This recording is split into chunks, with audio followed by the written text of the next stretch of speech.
Hello, everyone. Welcome back to Ask a Scientist Gaming, where we combine mediocre gameplay with expert level science. I'm Ken Hansen. I'm an associate professor in the Department of Chemistry and Biochemistry. I do all things light matter interaction, color driven chemistry, solar cells, so on and so forth. But more importantly, joining me today is Professor Steve Lenhert from the Department of Biology. Steve, if you wouldn't mind introducing yourself. Hi, I'm Steve. I'm a associate professor in the Department of Biological Science at FSU. I'm interested in nanotechnologies. We'll talk all about that, I'm sure, and especially applications in biotechnology. And what do you typically teach? I teach introductory biology for majors, also for non-majors, and a upper level class called nanotechnology for graduate students and upper level undergraduates. Awesome. And equally important, what game are we starting with tonight? Street Fighter 2. Yes, very important. It is very important. All right, Street Fighter 2. Prior to this week, when was the last time you played this game? Oh, good question. Must have been high school. I don't think I played it much in college. 90s. All right, so it's been a good 2 decades. Mm-hmm. I remember one skateboarder. He was the master. He would play it at the arcade, and everyone would wait in line to play him, and no one could beat him. He was that guy. That's awesome. Yeah. So we'll let you warm up with a little bit of gameplay before we start throwing questions at you. All right, ready to start? Yep, go ahead. So that guy was always Ken, and I figured that must be the best guy, so I tried to learn it too. But Generally good strategy. Emulate the experts. yeah.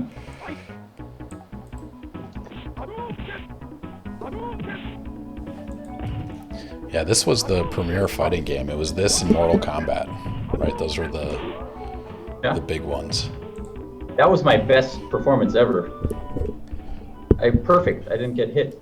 I don't think that's happened since last week. Watra Ken. I always pick Ken. So he agrees with you. That's a good strategy.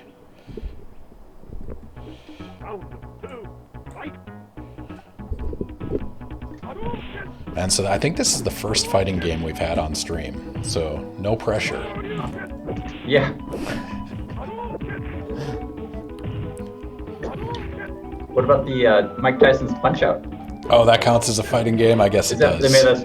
Maybe that's more of a sport. That's a really good question. I don't know what that's classified as. I guess it is a fighting game. Is boxing sport, science, or art? Congratulations on your first victory. So is this best of 3 or it's just one round? I don't remember how this one works. I think I fought him twice, so it must be best of 3, I guess. Best of 3 in the early rounds, then you just play your way through the circuit. Yeah. All right. Equally important, what are you drinking tonight? Oh yeah, good. It's some kind of IPA. It's over here. Oh, can I pause? It's I think Lagunitas. Lagunitas IPA. I'll show you in a second, but I'm finding Guile.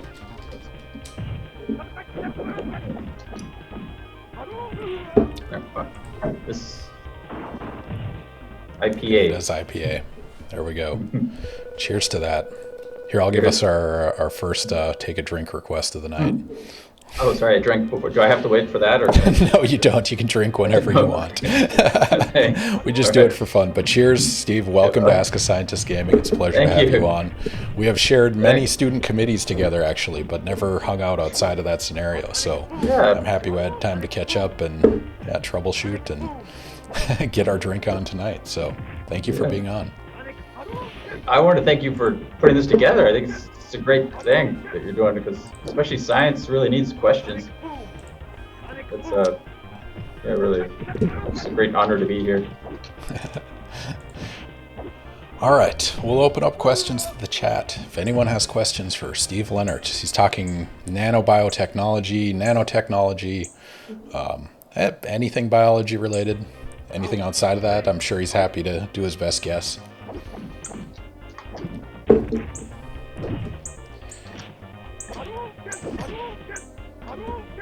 Guile is beating me. No worries. We have no Game Genie codes, by the way. So you're playing this raw. This is. I forgot to mention I'm a sore loser. Oh, are you gonna rage? Yeah, no, well, no. So Aaron Vanucci from University of South Carolina rage quit on Madden 07. And so we actually have an emoticon now for rage quitting. In honor of Vanucci. Vanucci Rage.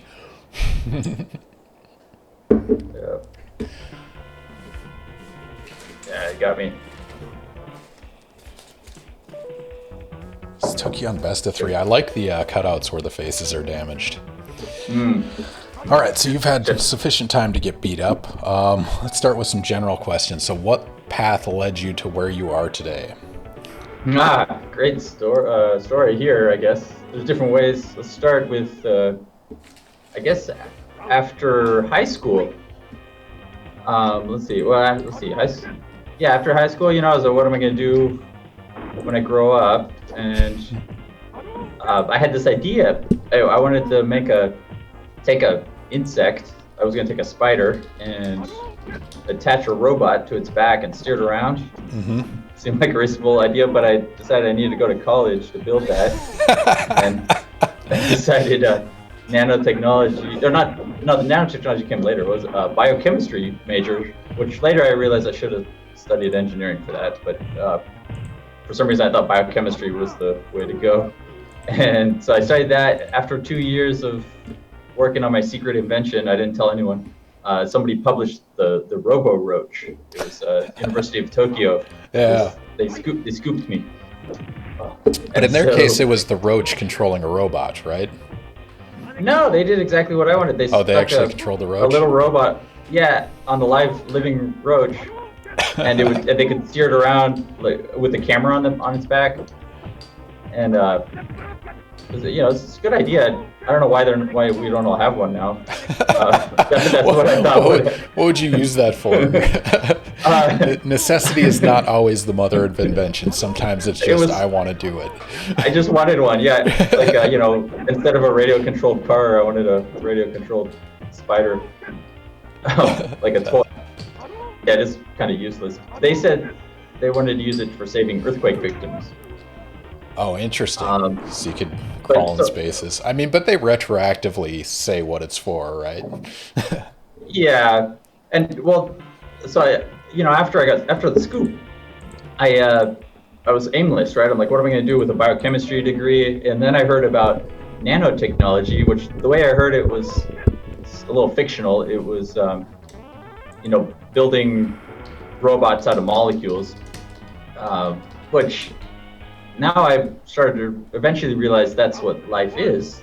So That's how I ended up in biology, which it's pretty unusual. Most people who study nanotechnology or making computer chips or in chemistry making nanoparticles, but I really want to make nanorobots, and life is a way to do that. But and I'm still trying to figure out what I want to do when I grow up. Aren't we all? Yeah. But now we spend most of our time scouring for money to try to pursue whatever we want. Yeah. It's a fun job in that respect. Mm-hmm. All right, so you were inspired by making robots or controlling roaches or spiders or whatever it might be. That's awesome.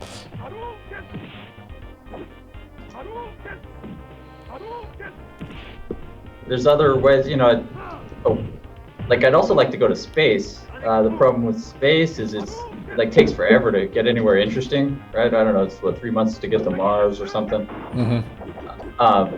So it's just everything slows down when you go farther away. But if you go smaller, everything speeds up. It's all the action happens faster. You don't have to wait. It's just less waiting. That makes sense. I mean, so your nanotechnology. So nano implies nanometer scale. Is there a formal definition of nano, like when you've reached nano? Submicron? Yeah. Well, so that yeah, U.S. National Science Foundation likes to define it as having a functional dimension or dimensions less than 100 nanometers, or between 1 and 100. Which that's I realized it's a definition used to define who gets national science NSF funding. That's a weird definition because like proteins are bigger than that automatically, right? No, Or some in of them there. are small, but I mean, 100 nanometers is big for a molecule. They could be that long if you stretched them out, but they fold up into usually 5 nanometer particles. let's see. So That's fun. sorry.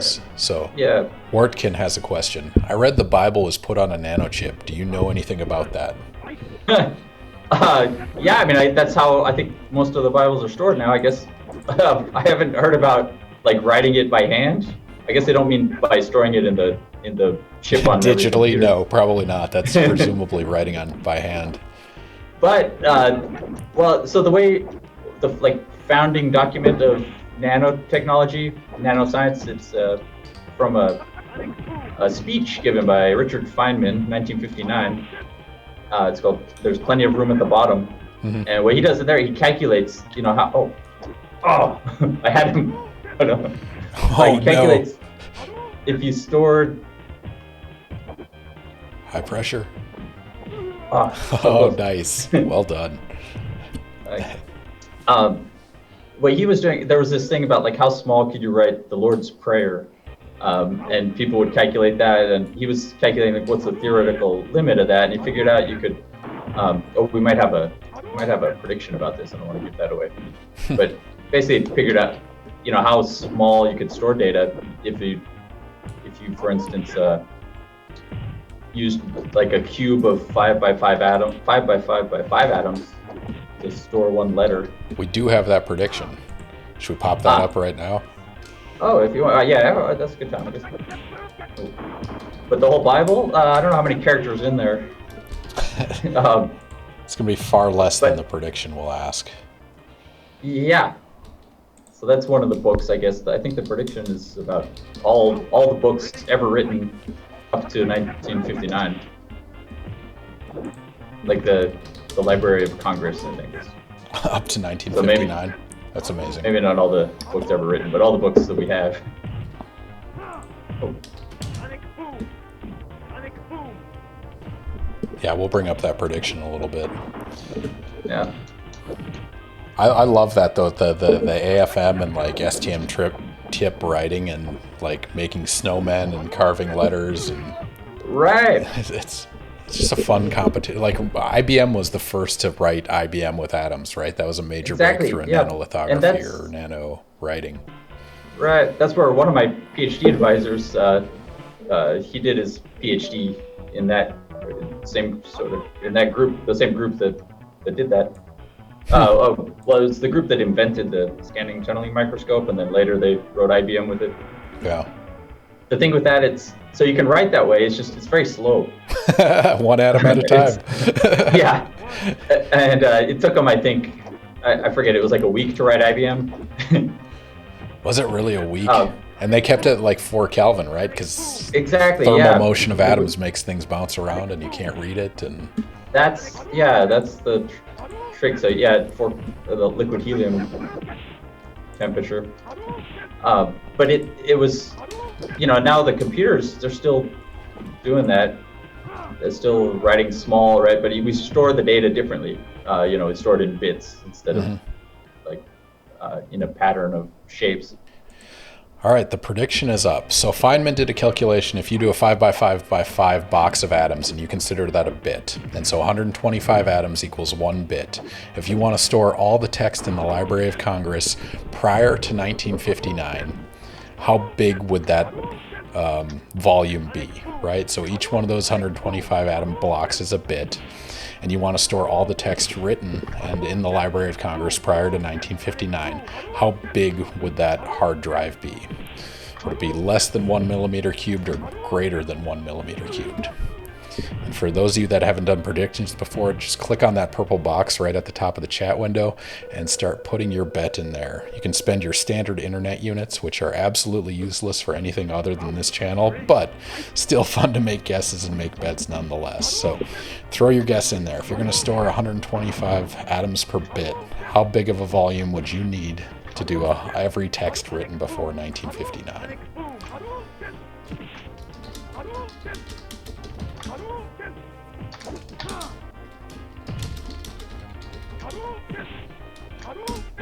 Go ahead and throw your predictions in there. Feynman, he was just brainstorming. Like, he didn't actually work in this area. He just had fun thinking about it, right? Well, yeah, just that one speech. I don't know if I'm doing anything else. I mean, he got a prize for quantum electrodynamics. That's his claim to fame. And he worked on the atomic bomb, wrote nice lectures and books. But yeah, that was just one after dinner speech. But the amazing thing about it is it's the main thing I use in my nanotechnology class. We start with that, and it's every time I read it, I find like new stuff that I didn't notice before. And it's just, it's like, I don't know, 10-page little lecture that he gave. But it's like he was a time traveler or something. Like, he knows what we're working on now. It's amazing. The foresight of somebody like that. All right, betting is closed. If you have 125 atoms equal 1 bit, how big will the volume of pre-1959 text be? The answer is less than 1 millimeter cubed.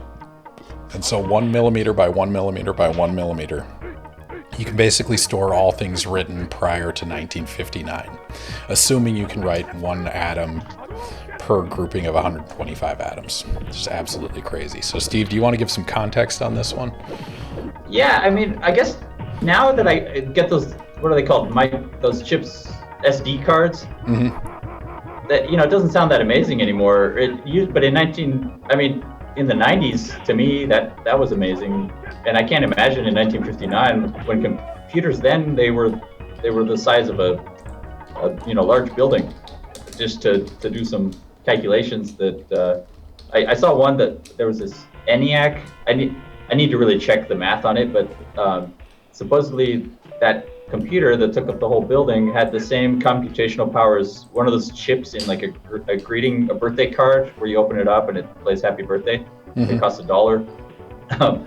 So at that time, it's and the other amazing thing about it is that as soon as he predicted that, it basically Moore's law started, right? It's that's a good point.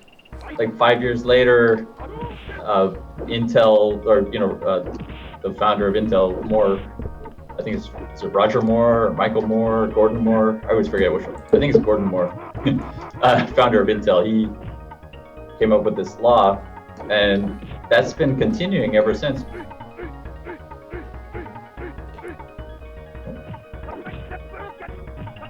So I guess if I lose, I still get to come back to where I don't have to fight them all again. I honestly did not play this game enough to know. Anyone in chat have an idea?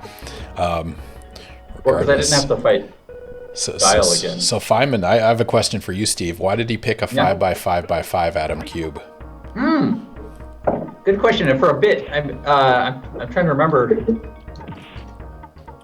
I think he was trying to be a little conservative. Like, it might be hard. Oh, that's a good question. I'm thinking. Sometimes I start answering the question, but to stall while I think and figure it out. No worries. I have the answer. I was just going to quiz you on it. Oh, nice. Yeah, he did have a reason. I remember. Yep. I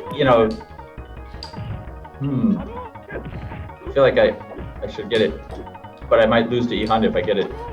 No worries. I'll take over. Take on E Honda. What is it? I have my time's up. So it has to do with tunneling and signal transfer, right? And so if you have something written on a single atom and you have an adjacent atom, it might translate through tunneling, or it might transfer signal, or it might communicate in some way. But if you do a 5 by 5 cube and put an atom in the center that has that signal, it's not likely to translate across 10 atoms to the next center of the cube. And so he was buffering for signal processing. At least that's my understanding of it. That's why it was. Really? Yeah. I mean, because that's the problem, when you get 10 nanometers, which is about 30 atoms. They just get the tunneling, and now they're at like 5 nanometer. They have these in the microelectronics industry, these scales. And I remember in 2000 it was 100 nanometer. That was the dimension they were at, and that's when it became nanotechnology. And Intel made a big deal out of going below 100 nanometers. Now it's not micro anymore; it's suddenly nano. And, nice.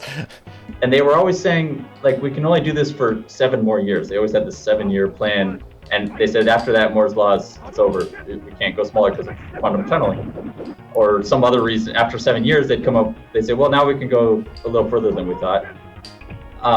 And it's been going like that for 60 years, more.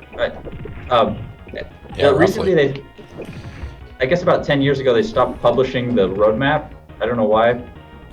There used to be this roadmap that said exactly like how they're going to make the chips for the next 7 years. Because they don't have an answer anymore. I think it just became too like cutthroat in the industry is my guess. They don't want to. But my favorite part was that the last one they were saying they were going to use directed self-assembly. Mm-hmm. So which is the way biology works. It self-organizes. Mm-hmm. So there's this technique called directed self-assembly where you has to like block copolymers and they phase separate and you get little lines. And they said that they were going to use that, and I don't know if they use them now because maybe they just changed their like website or something. It was Semiconductor Industry Association. I miss them. If anyone knows what happened to the roadmap, I'd like to know. I'm sure the decision was driven by money. You can pretty much guarantee that. Yeah. So it goes. Well, Bronco has a follow-up. How big a difference is there between a 5x5x5 of larger elements versus smaller elements? That's a good point. Good question. Size matters. I feel like so silicon is sort of the standard one. Oh, I remember this. I haven't done this since I was a child. I don't remember what I'm supposed to do to it though. You're supposed to break it. Do this. Yep, just destroy it. So silicon in a crystal, I believe it's 0.3 nanometer pitch of the atom. Please, sometimes I say stuff that's wrong, so please correct me. I like to be corrected. No worries. But and so larger atoms, I don't think they're much bigger. Might be, I guess, like 0.5 nanometer for a bigger one. I'd be surprised if it was a whole. I'm pretty sure it can't be like a whole nanometer for one atom. Maybe for something. Yeah, it seems like at the bottom of it. Yeah, if you took the extremes of hydrogen versus, one of the recently discovered, or even something like uranium, it's a pretty big difference. But like most of the realistic materials, you're talking about silicon or diamond or germanium, they're all roughly the same. So it's not going to be a huge difference.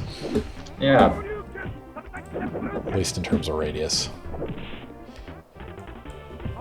Yeah, and then when you get to that size, like the meaning of the word size sort of changes.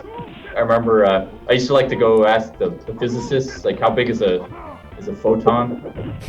And they just like they all give you different answers. Like some say it's the wavelength, or some say it's my favorite one. It was like this famous theoretical physicist, and I asked him. He said it's an expanding sphere, where the radius of the sphere is this. The speed of light times the time since the photon was emitted. An easy answer. Yeah.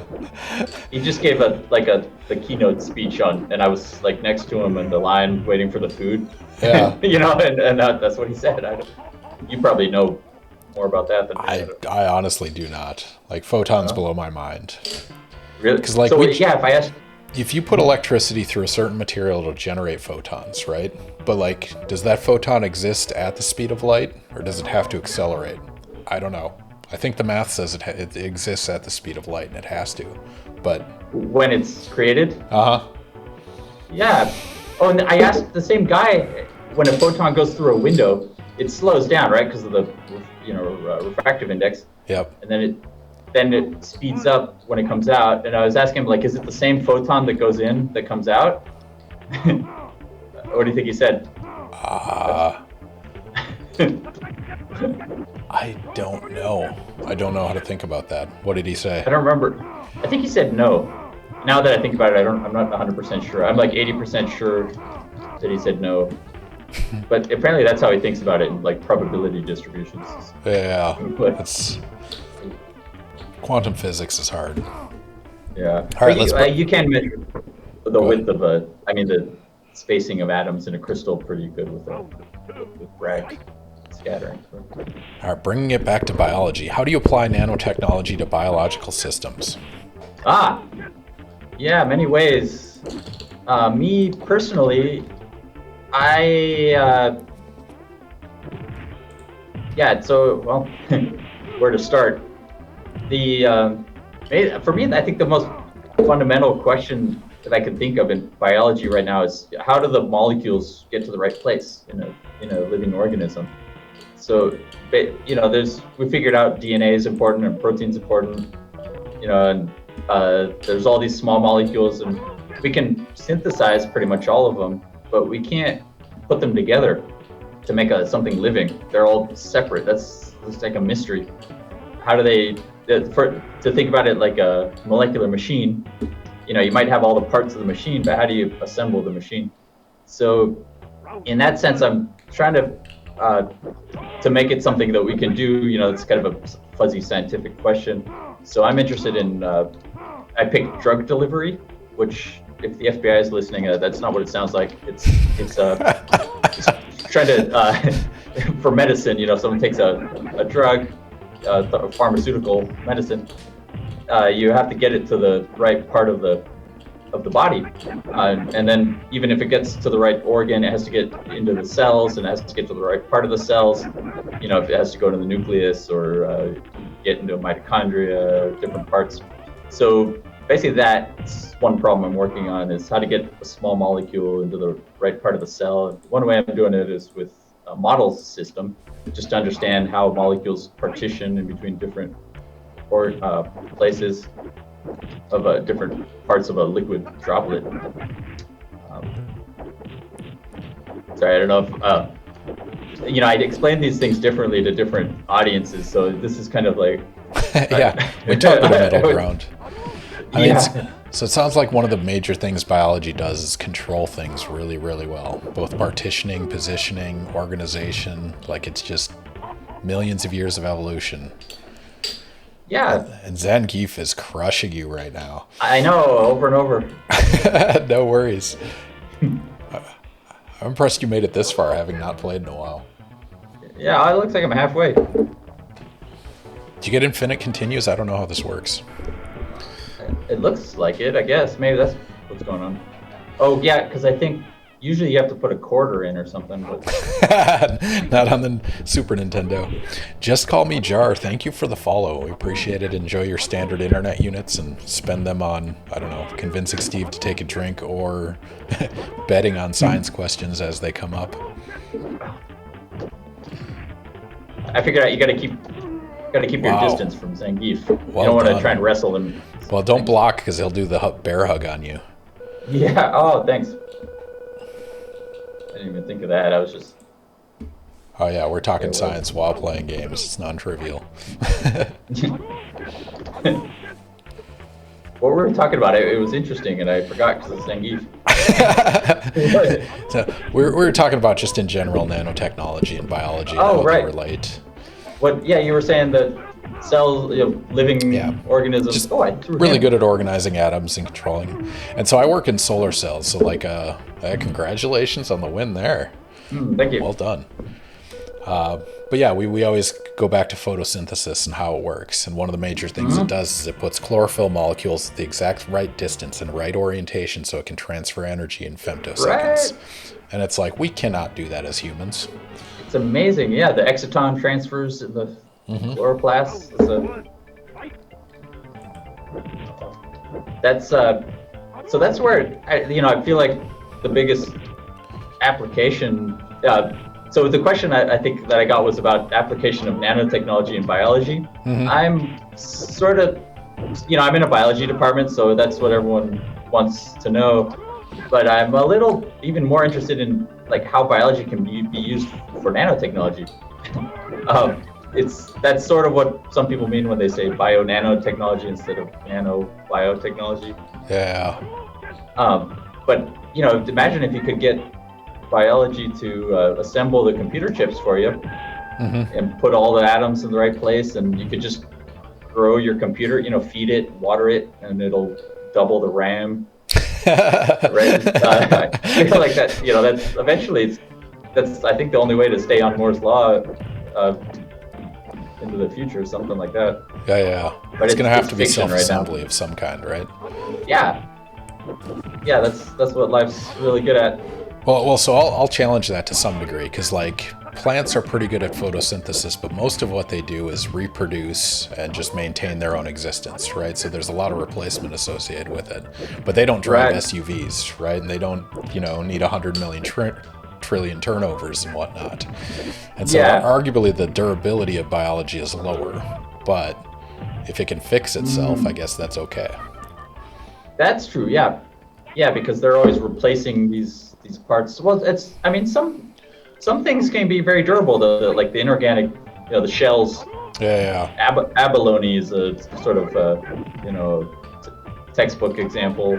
It's very nanostructured, or human bone. That was part of my PhD project, was trying to tissue engineer bone, and it's inorganic.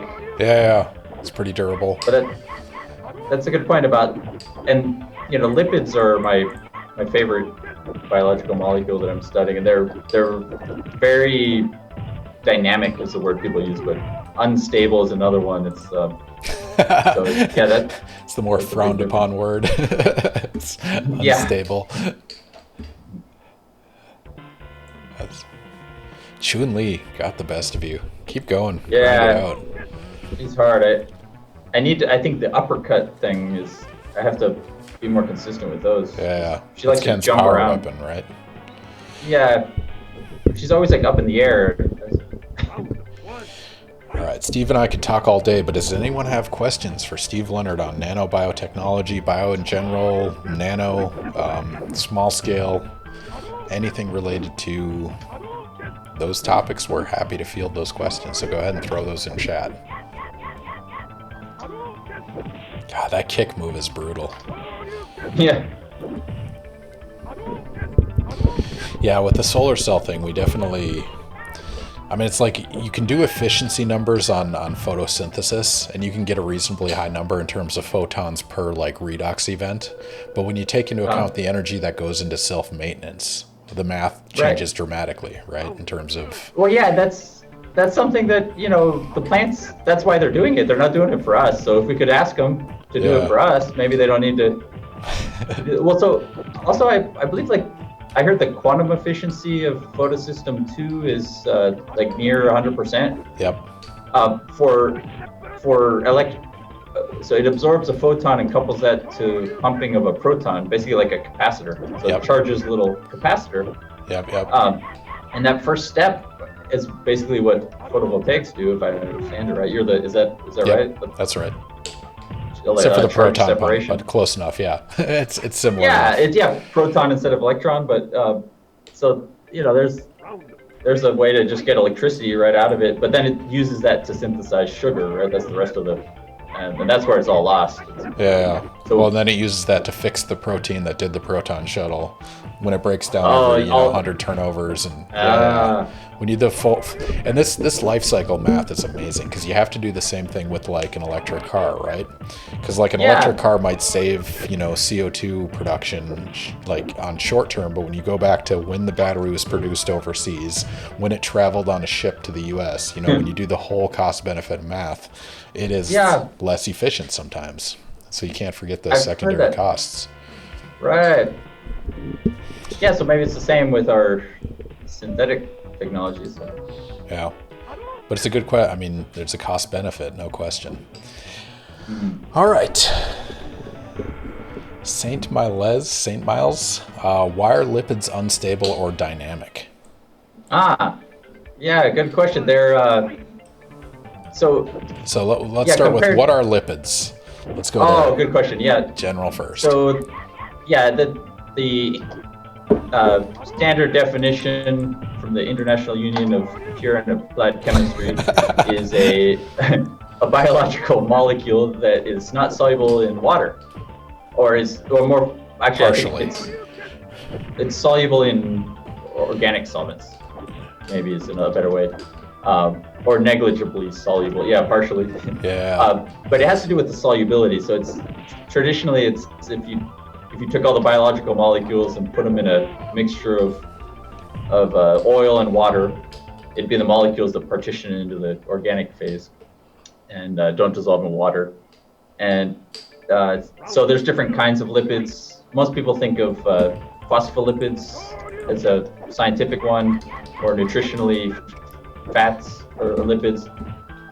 Cholesterol is a lipid, and then there's thousands of small molecules that just aren't very water soluble that are lipids. Oh, I gotta do this. If you do that right, you can punch them twice. But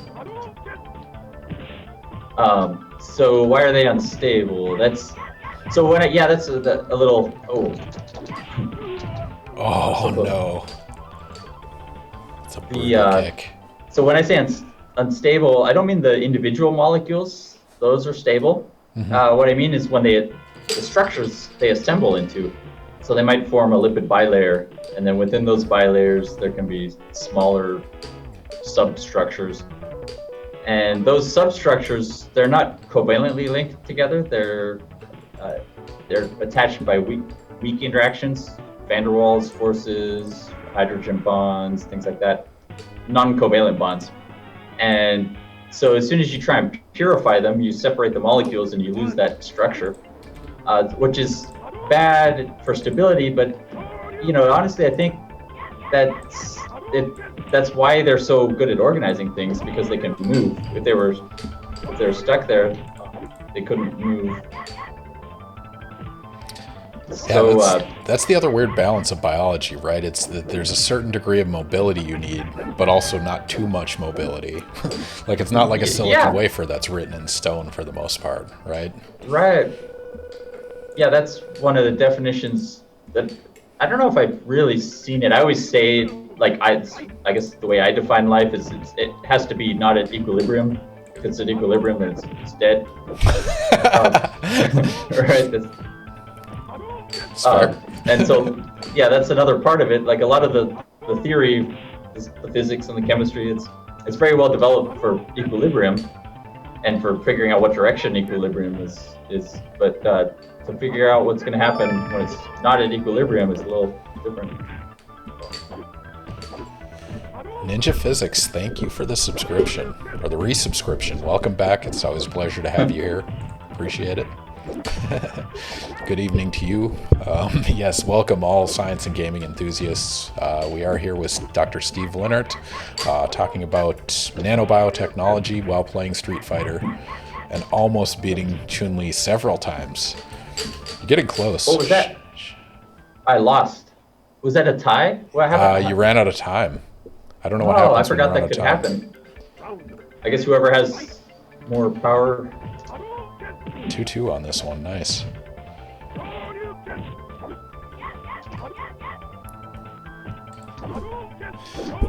Yeah, going back to the lipid instability. I mean, the analogy, so we teach this in chemistry, is particularly, they're called amphiphilic molecules, where they sometimes dissolve, or can dissolve a little in water, can dissolve a little bit in fats or greases. And so those are the things that make bubbles. They're the things that make bilayers. They assemble into really interesting, unique structures. And so when you talk about stability of those, think about a soap bubble, right? Like those pop pretty easily. But they're also amazing in their structure because it's a perfect sphere, right? Like thermodynamics of nature forms a perfect sphere every single time. And so balance. And they also heal themselves. Some of them, they can either pop, or you can poke a hole in them and then take the pin out carefully, and they'll heal. But that's true. Apparently you can do advanced calculations with them to figure out the minimum surface area, not just for a sphere, but for some surface. Mm-hmm. That's basically what they do. They minimize their surface area. Yeah. Thermodynamics drives shape formation. It's absolutely amazing. Yeah. All right. Wortkin, we got an insider here. Are you still researching lead removal from water? Yes, I am. I had a project for a while with that. Oh, almost got Dalsim. So yeah, there's lead.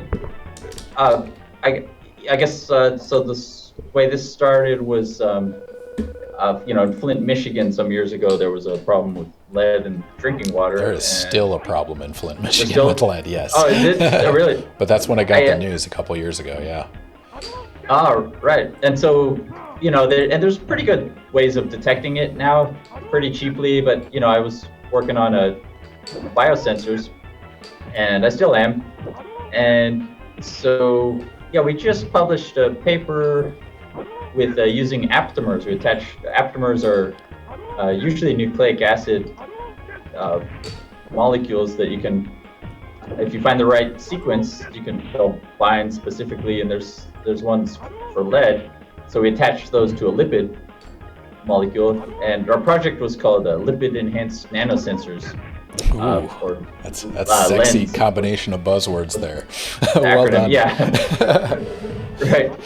And so, it was pretty good. And so now I'm starting to realize, like, the lipid composition. This is sort of new, what I'm working on now. I thought the aptamer was the sensing element. Turns out the composition of the lipids enhances the sensitivity, which sort of opened a new way of thinking for me about biology, because usually all the credit's given to the proteins. Oh, what is this? Wait, Steve, can you pause?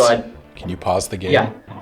So you just beat Dalism your first try, right? That was your first round against him. Should we do a prediction on this fight? Sure. I don't know. I don't remember this guy. I don't know if I made it this far. But yeah. This is the first time playing in 20 years, and will Steve win this round? I got a little excited about the, lipid nanobiology. I forgot. I wasn't. Thank you for the follow. All right. You just got your 300 internet points, and now we can spend them on predicting whether Steve is going to win this the first time he's trying. So you've never fought this guy before? Or you don't remember fighting him? I don't remember him. I mean, I might have played it. He looks familiar. Yeah. All right. We're going to start prediction. Is Steve going to win this? You guys have 2 minutes to make a prediction. Is Steve going to win this? So not just this fight, but the best out of 3 series. Believers, get your bets in there. We got at least 2 guesses. And should I tell him how I feel about this, or like? No. Don't bias the outcome. Okay. Right. No, we're going to make this a pure bet. We'll talk about lipids in the meantime. That seemed to help with those. And so what dictates so you can get all sorts of different lipid shapes, right? You can get spheres, you can get rods, what dictates the outcome when that happens? Yeah, good question. There's if it's a cylinder, it tends to make a bilayer. So when we're talking about how they assemble, and so they have different. Like if it has a big head group and a small chain, it tends to be sort of like a cone, and that'll tend to form a micelle. And there's a term for that. It's the spontaneous curvature. If you have a monolayer and you know the width of the head and the width of the tail, or if it's the other way, it'll tend to form a reversed micelle if the tail's wider than the head. So there's different types of curvature that can come out of that. All right, we got 40 seconds left. Sorry to interrupt, Steve. Place your bets. Click on that purple bar that says prediction. Is Steve going to win this round? This is a best of 3 against Balrog. Is he going to win? Yes or no? It's biased towards believers right now. Skeptics or believers. No pressure, Steve. Poker face. I'm not trying not to reveal. We don't want to lose imaginary internet points here. Yeah. All right. Might be mad at me. Closing in 5. Last minute bets. Go. Ready? All right, Steve. You are up. All right. We got some believers here. Oh, I have to unpause. Okay, here we go. Ready? Go. I I feel like I'll let him down if I lose. or you'll make several people happy if you don't win. Everyone knows fighting's rigged anyways, right? Is it? We're rigging Ask a Scientist Gaming to game artificial internet points. Oh! All right, down 1. Best of 3 series. Believers have faith. You can still win 2 in a row. I thought I had him. He takes a dive. Steve, are you betting inside points on this one? Yeah. Is your wife spending on... No, yeah. You're throwing the match? Yeah. Did she bet on it? I don't know. She might be... Oh, now that... Okay. Oh, it's over. Nope, you're still alive. Oh. Your lipid bilayers are being tenderized right now. Oh. According to Hamsterlicious. Have faith.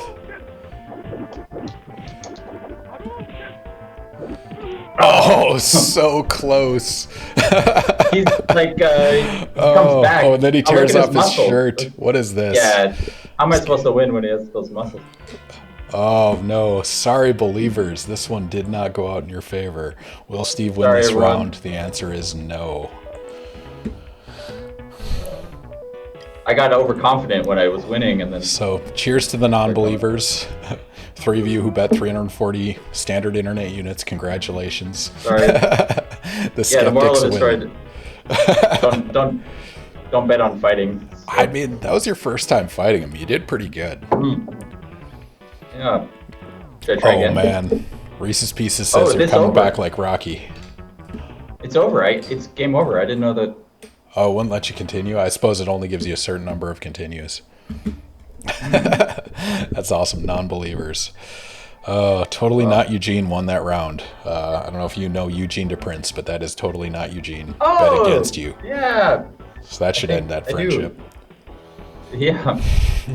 Good job. Oh, so what were the odds? Let me see the numbers.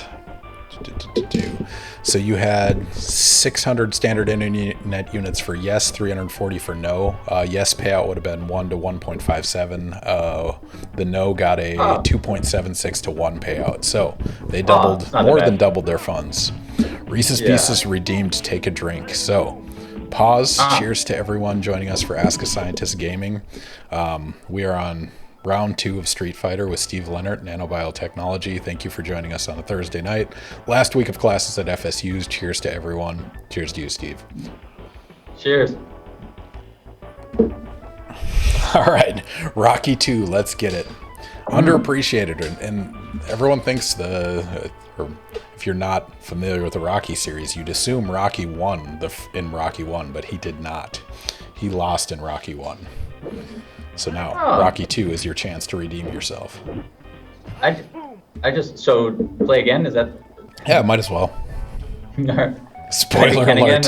Yeah, I'm marooning a, how old is that? 1979, something like that? Yeah. 40 something years. I just watched that, and I didn't even notice that he didn't win. But it was. Oh, I don't want to ruin it more. Yeah, I remember though. No, there's a rule. If the movie's more than 20 years old, you can share the ending.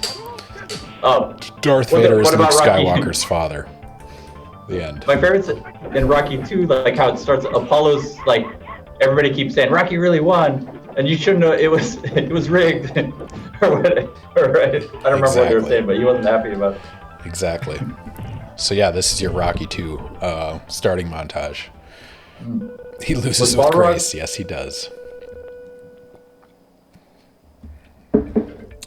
All right, back to the lipid question. Do plants have lipids? If yes, are they very different from lipids in humans? Yeah.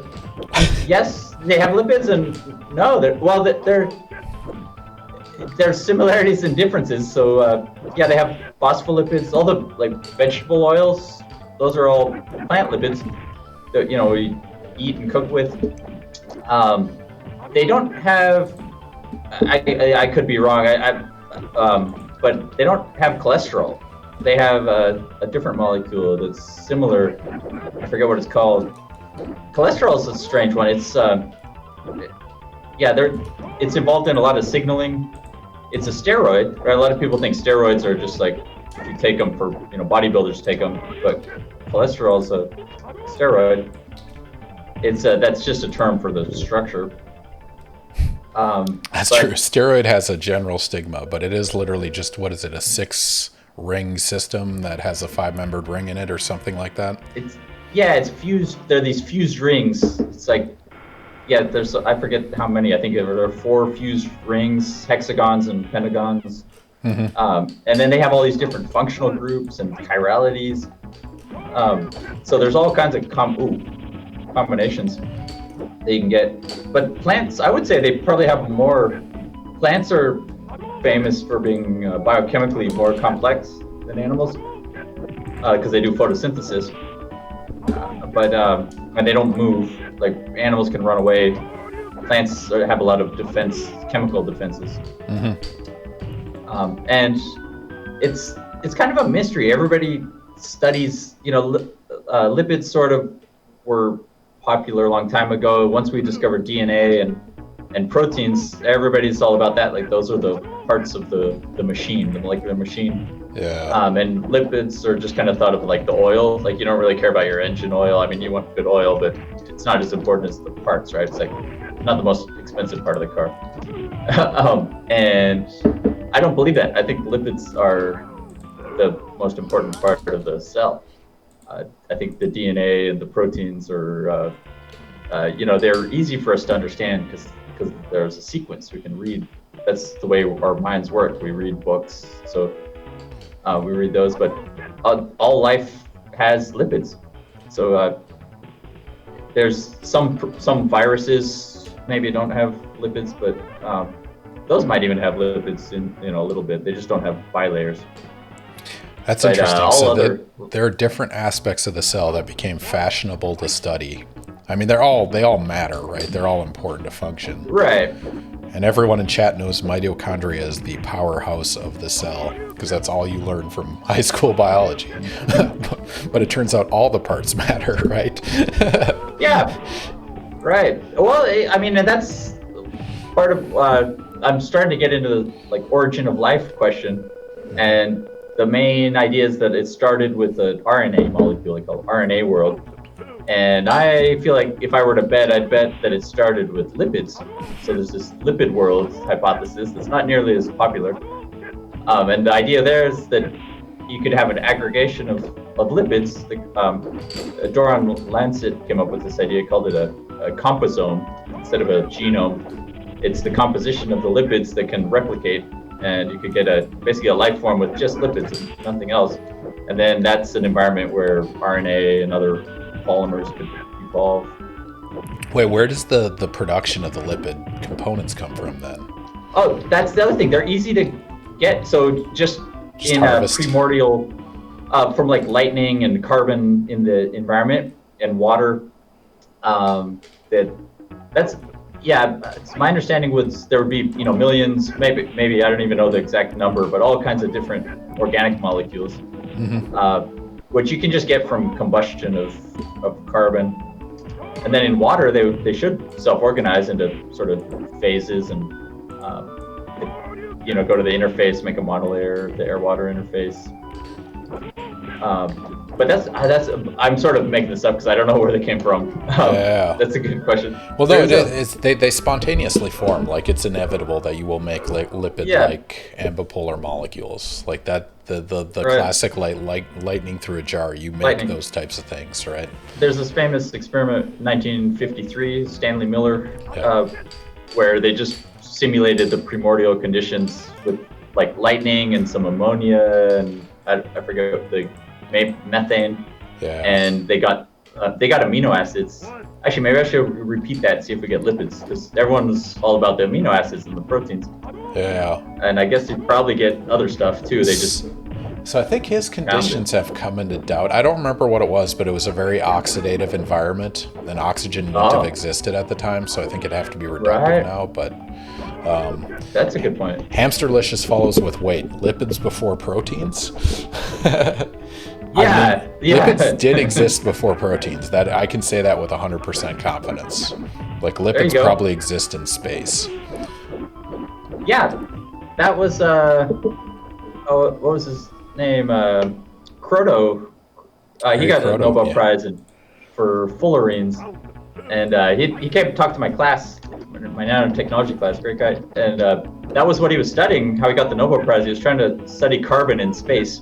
So he was like burning carbon in a vacuum to see what you get, the same way you'd imagine it would happen in space. And he found these soccer ball shaped molecules. And accidentally got a Nobel Prize. Yeah, that's how he tells the story. He said he like won the lottery. Yep. The science lottery, right?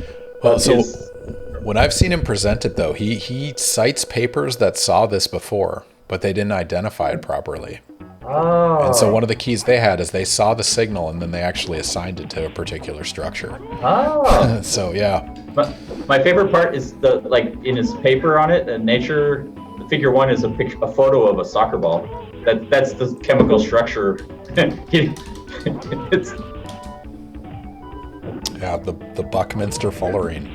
Right. All right. We got some questions to catch up on. Sorry, I've been distracted. Okay. I'm enthusiastic about lipids.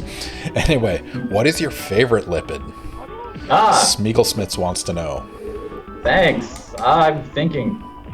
This is an important question. Pause. Do I have to choose? Do I have to choose between them? Yeah. Oh yeah, no. This is Sophia's choice of lipid decisions. Right. I mean, the one I have I'll go with the dipalmitoyl phosphatidylcholine, the DPPC.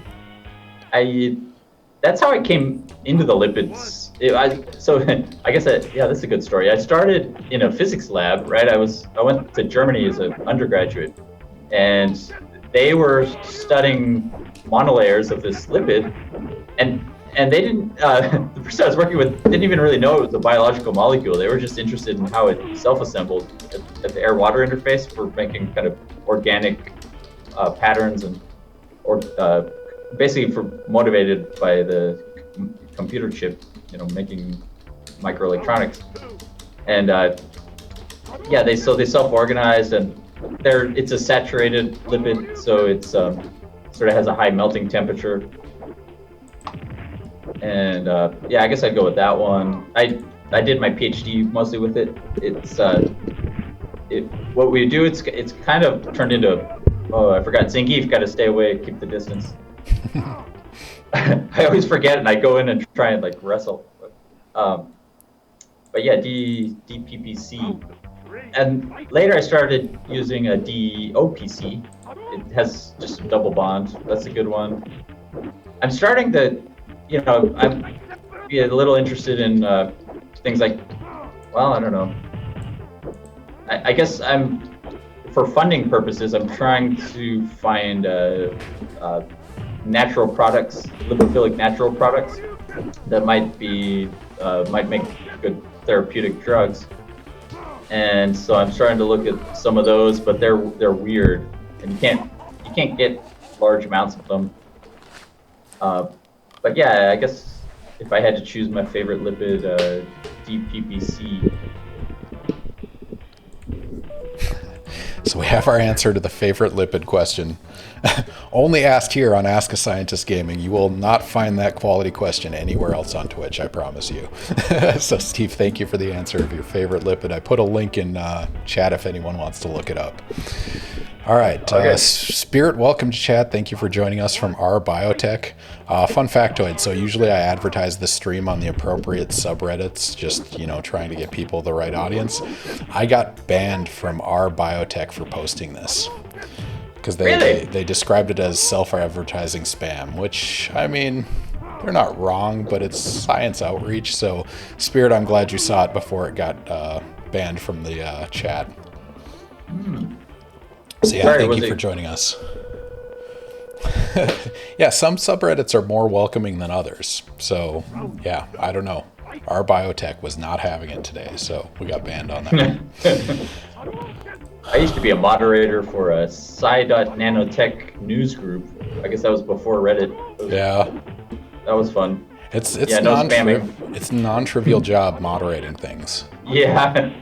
So I used to be a moderator for the chemistry subreddit, and it's like you are the gatekeeper on quality content, and you draw a line somewhere, and it's tough. So it goes. All right. Reese's Pieces wants to know, what are the biggest challenges in your area that most people might not know about? Hmm. Like, what's the Yeah. big problem that needs to be solved? Hmm. Good question. I mean, I think it's maybe it's a little too general, but just the idea of how molecules find the right part of a cell. How do they get there? It's something, there's proteins involved, trafficking proteins. Yeah, again, I'm sort of thinking out loud. That's more of a, maybe not a challenge. That's like a motivation, scientific question that we want to know the answer to.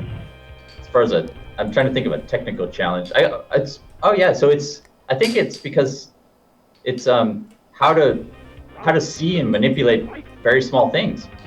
That's it. It's so we have great microscopes, but there's so much room at the bottom, the way Feynman put it, to go to the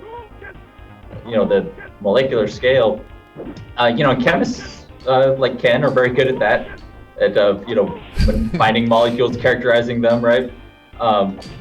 And usually it's very statistical at that stage, right? Like you'll deal with 10 to the 20 molecules or large amounts.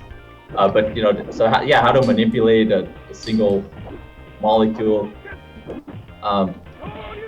So we use light microscopes, but those you can only see down to theoretically a fourth of the wavelength.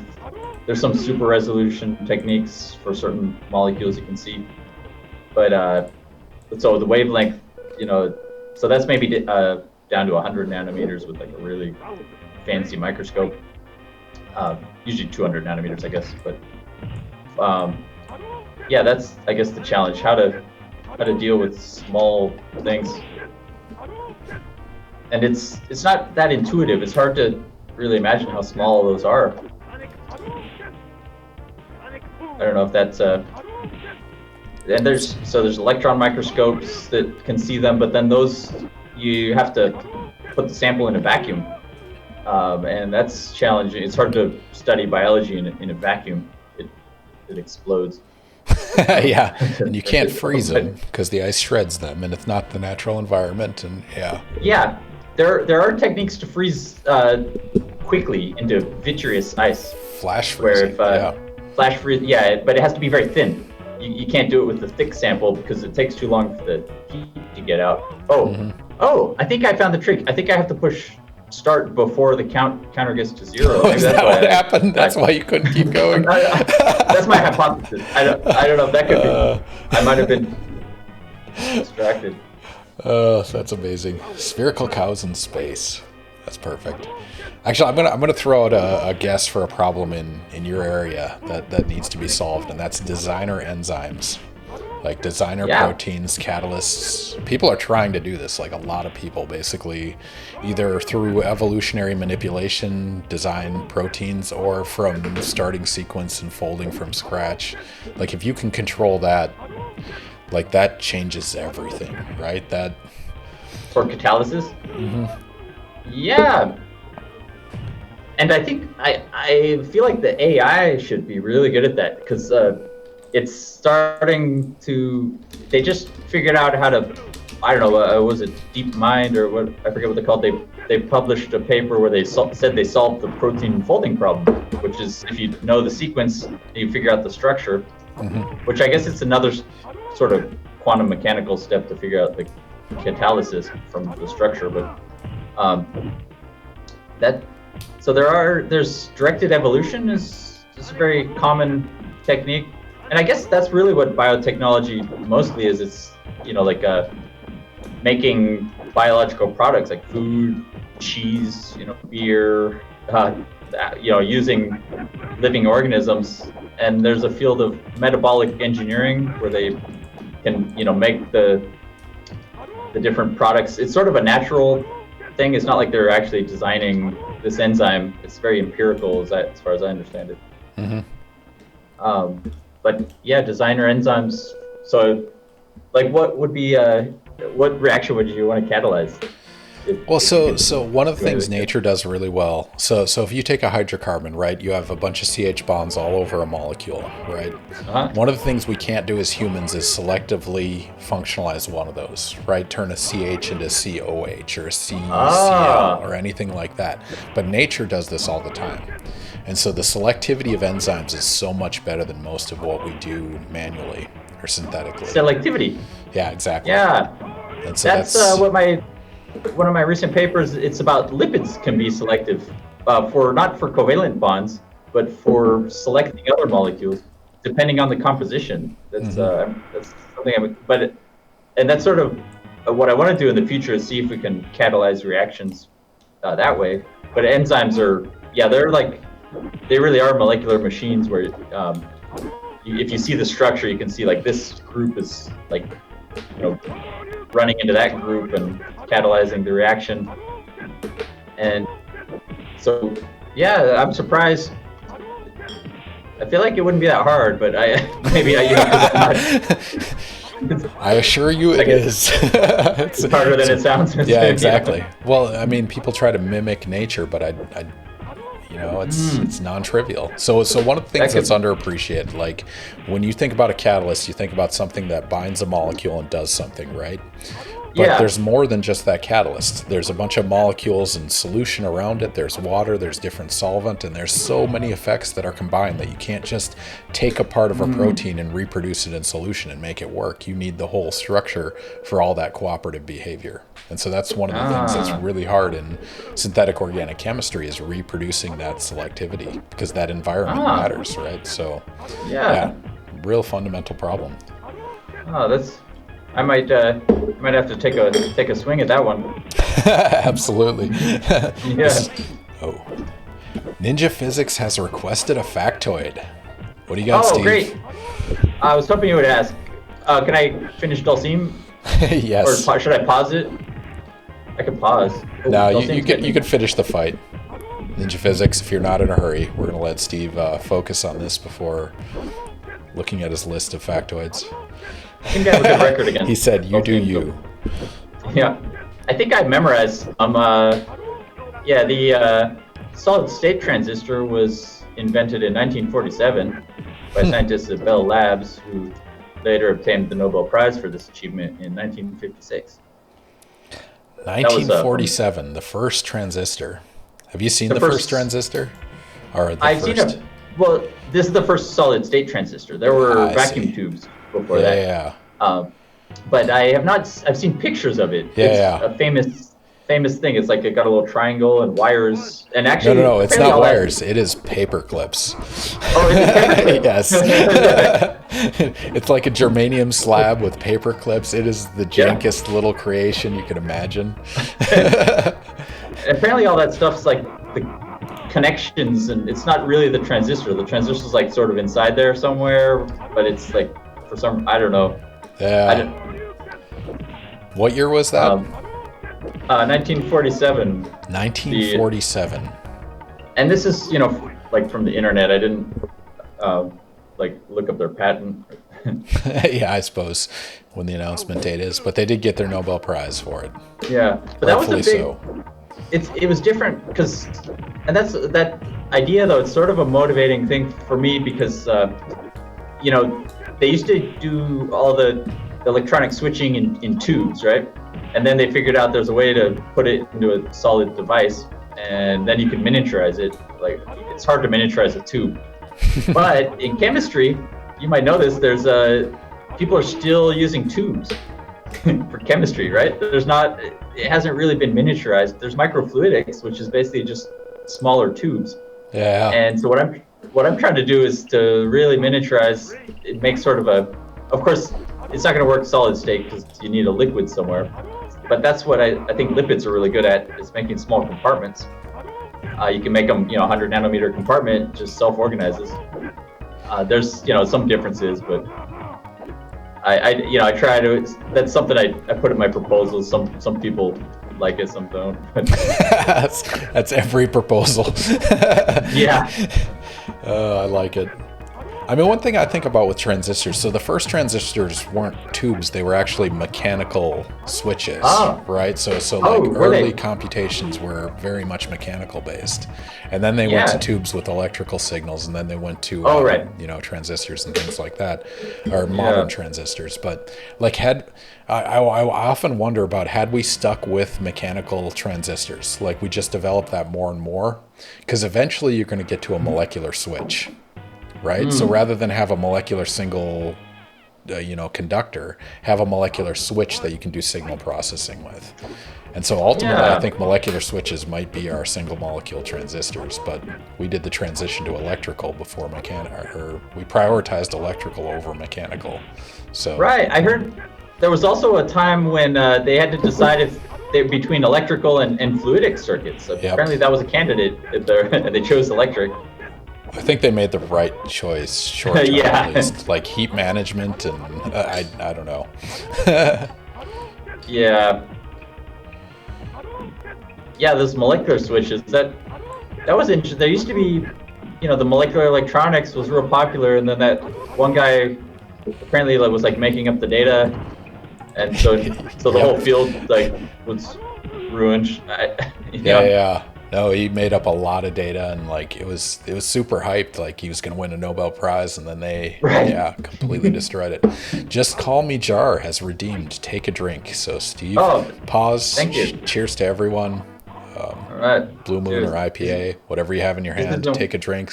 Cheers to last week of classes at FSU, presumably elsewhere as well. Microfluidics, Mike Roper is in the chat. Microfluidics do in fact rule. The master, I agree. Yeah, maybe we should make the computers out of those. Exactly, microfluidic processors. I like it. Modern transistors, you're right. Doped surfaces stuck together that can modulate electron transfer depending on applied voltage. But it's like, how small can you make it before it's a single molecule? That's really fun. I mean, they're already... Because they're inorganic, so they're getting 5 nanometers, which that's basically a big molecule, right? 5 nanometer. Yep. But at some point they get small enough where contact distance matters and signal transduction between them matters. Yeah, I mean that's already well within the tunneling. The tunneling probability depends on the distance. It's like exponential. And the medium, yep. Oh, this guy again. Balrog. Let's do it. Do you just get one try against him, or? I think you get as many as you want. Happy Polymer, thank you for the follow. Enjoy your standard internet units. We will start betting them soon, or buy Steve a drink with your arbitrary internet points. Speaking of which, Steve, I'm going to give you a question, and then I'm going to go get another beer. Okay. The question is from Julium. Sorry for taking a while to get to you. Do you study nanobodies? Oh. No, I don't think so. I feel like Oh, right, that's a biological term. Yeah. I should. Yeah, so the nano... You're on your own, Steve. Oh no. So no, I should. I thought I studied everything nano. I bought like an iPod Nano, anything nano. I just like it. My understanding though, I am interested in phase separation in cells, but I need to look into like what proteins. Oh, this is where Balrog comes back. Okay, last time I got it there and he came back. But no, does it say? I'm trying to remember exactly what nanobodies are. So no, I would say I don't study them, but I should. Maybe I can see the chat if I look over there, but I'm trying to get revenge against Balrog. He beat me last time, and I had to start over. Oh no! Oh no! Oh, got it. Got him. Nanobodies. Here. Oh, right, and they're antibodies.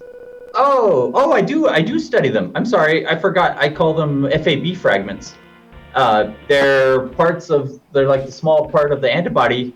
So it's basically the part of the antibody that binds selectively to the antigen. Yeah, thank you. I just forgot their alias. Oh, and so I used them really. I didn't say I studied. Actually, what I'm trying to do, for this recent paper about composomes, I'm trying to make them out of lipids instead of proteins. So yeah, Ken, I saw in the chat. They reminded me they're small antibodies. They're basically I could be wrong, but my understanding is they're the fragment of the antibody that binds to the antigen, and the rest of the antibody, this guy. The rest of the antibody is for other stuff like in the cell where other antibodies join, and it's for signaling. But you could just take that small part and bind selectively and attach it to, say, nanoparticles. What I did, I used them. I attached them to lipids, and I had some nanobodies that were specific for a certain protein on a cell, and then we could get the cells to attach to these artificial lipid surfaces and sort of communicate with them, send signals. So, yeah, did I answer that question? I always like to try to answer the question rather than. That's generally the goal. Well, some people just want to like change the subject. I don't know what you know. What yeah, I mean? Like, no, we don't have about, to do that here. There's no program officers in chat. We can answer. Yeah, right? Yeah. I don't have an agenda. Yeah, no, we're here for fun. Microfluidic, aren't they single chain antibodies? That's what it sounds like, right? You take the functional binding part of the antibody. Yeah. Usually so I'm not sure by what. Oh yeah, there's two chains.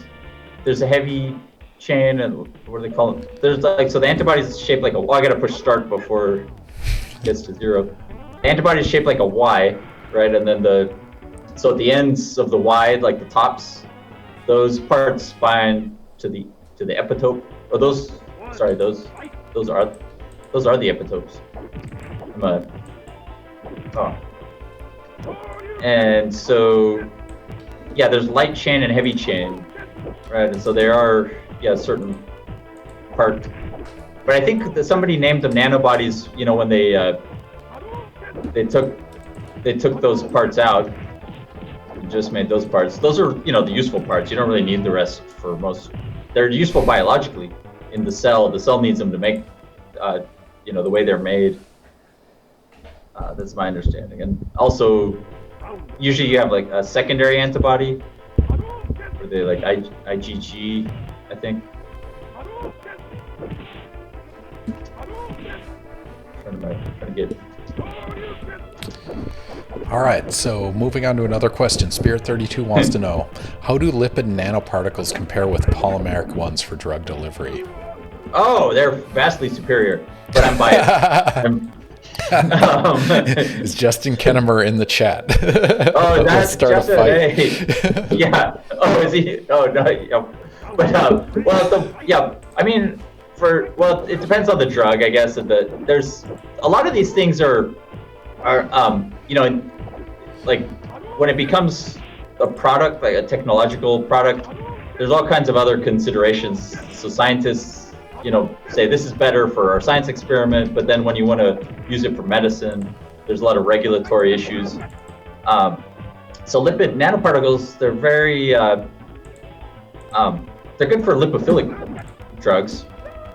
They're also good for RNA, like the vaccines, nucleic acids, those mRNA vaccines, they're delivered with lipid nanoparticles.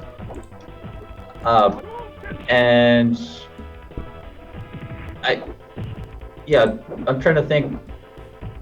I'm actually not that familiar with some polymers. There's sort of drug-eluting polymers. Some of those are interesting. You can apparently implant a polymer with the drug in it, and it can last for like 5 years. Instead of like having to take a pill every day, you could just implant this thing one time, and it slowly, the drug diffuses out. So lipids, they can't do that.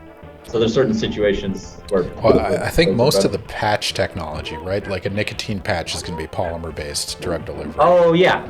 Right. Yeah. So there's like in-body versus external versus So for injection, yeah, lipids are good to inject into the bloodstream. That's one way.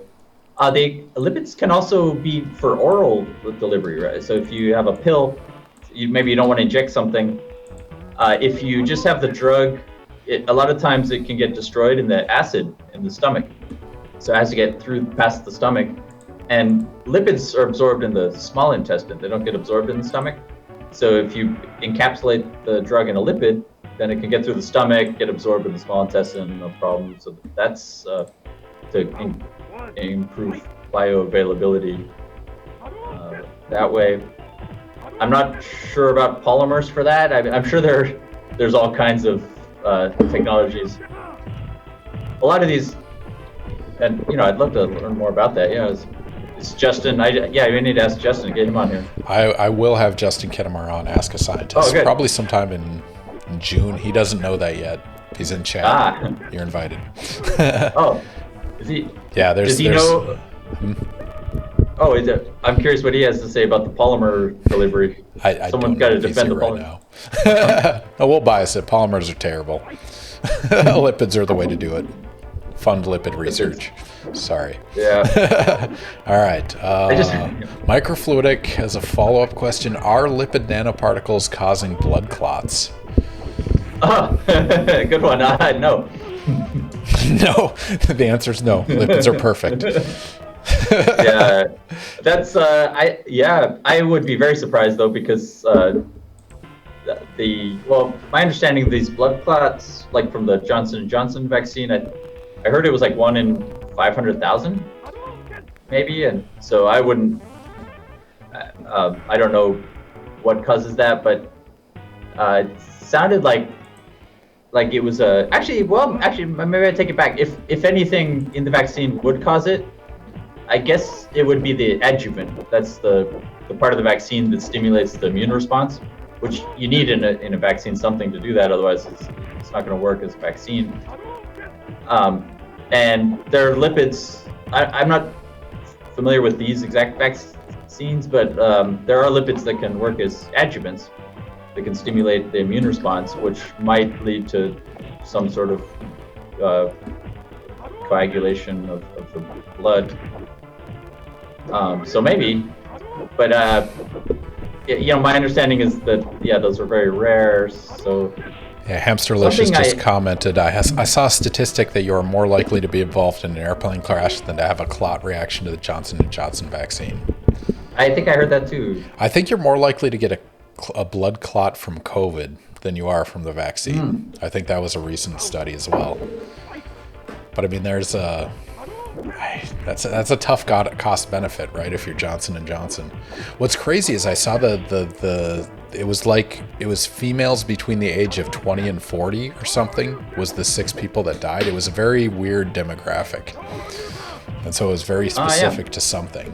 And so I saw one hypothesis on, armchair scientists on Reddit, whatever, saying it might be related to birth control, because birth control is known to form blood clots and it might be inducing something in that, but don't take any of our words for that. Winning the lottery, anything could happen. Exactly, the lottery of blood clots. But you know what? Are you going to keep going, or are you done? I could. All right, should we do one more? One more round against Vega? Should we do a prediction? Oh, sure. All right. First, I just remembered something. Johnson & Johnson vaccine is not a mRNA vaccine. It's a regular vaccine. So I don't even know if they had lipid nanoparticles. So I take back my yes and I go back to no. I don't think they use lipid nanoparticles for that. They might. I think they might just be mostly protein. But I'm gonna have to look that up. All right, Stephen, we're going to pause it right away. So this is your last chance, high pressure. We're going to do a prediction. We'll do 2 minutes. Will Steve win this round, yes or no? This is it, all or nothing. Are we going to have believers? Are we going to have skeptics? All right, 2 minutes, click on the purple bar, use your standard internet units in the bottom left corner there. Bet on whether Steve is going to beat Vega this time or not. He is yet to beat Vega, so let's see what happens on these predictions. Remember, these are valuable internet points for Ask a Scientist Gaming to make us drink alcohol or unlock our emotes such as these guys in chat. Actually, you can only unlock the first two because they won't let us share tier 2 and tier 3, but so it goes. All right. It's 4v4, yes and no. We have believers and non-believers.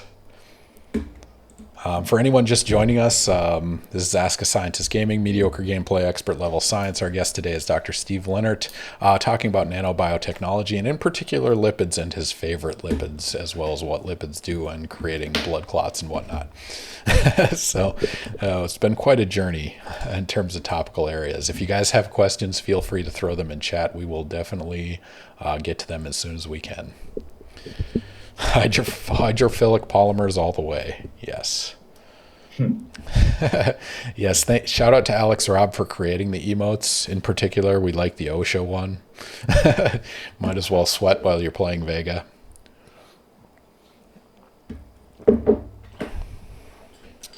And how is it playing this game after 20 years?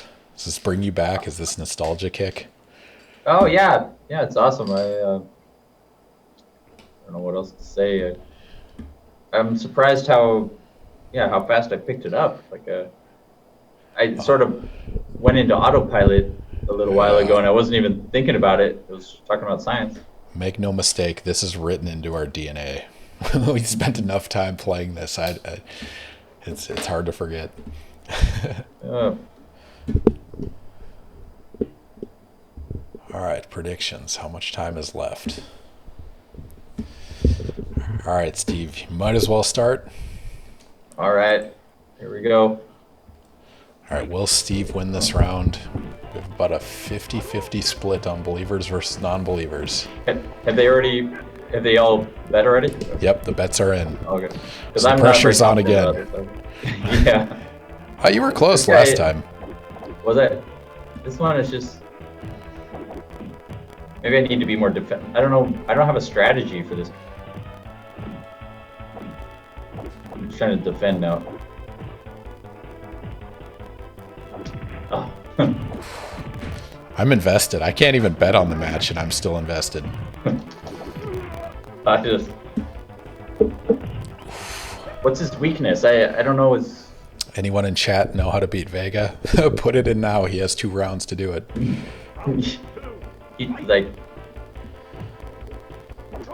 Kicks and punches, what? Eugene said. Kicks and punches. Do the kicks and punches. Kicks Tripping and and punches? uppercuts. Hamsterlicious said tripping and uppercuts. Eugene Tripping. is full of shit, by the way. Oh, thanks. Yeah. I'm going to try tripping, though. That's a good idea. Uppercut. Wait for the slide and then trip, Hamsterlicious says. You're getting coaching. Is this cheating? Is this biasing the outcome? Gotta play footsies, says Reese's Pieces. Eugene countered with, those are kinds of kicks and punches. You are technically correct, the best kind of correct. Well done, Eugene. Oh, sorry. I lost. Oh.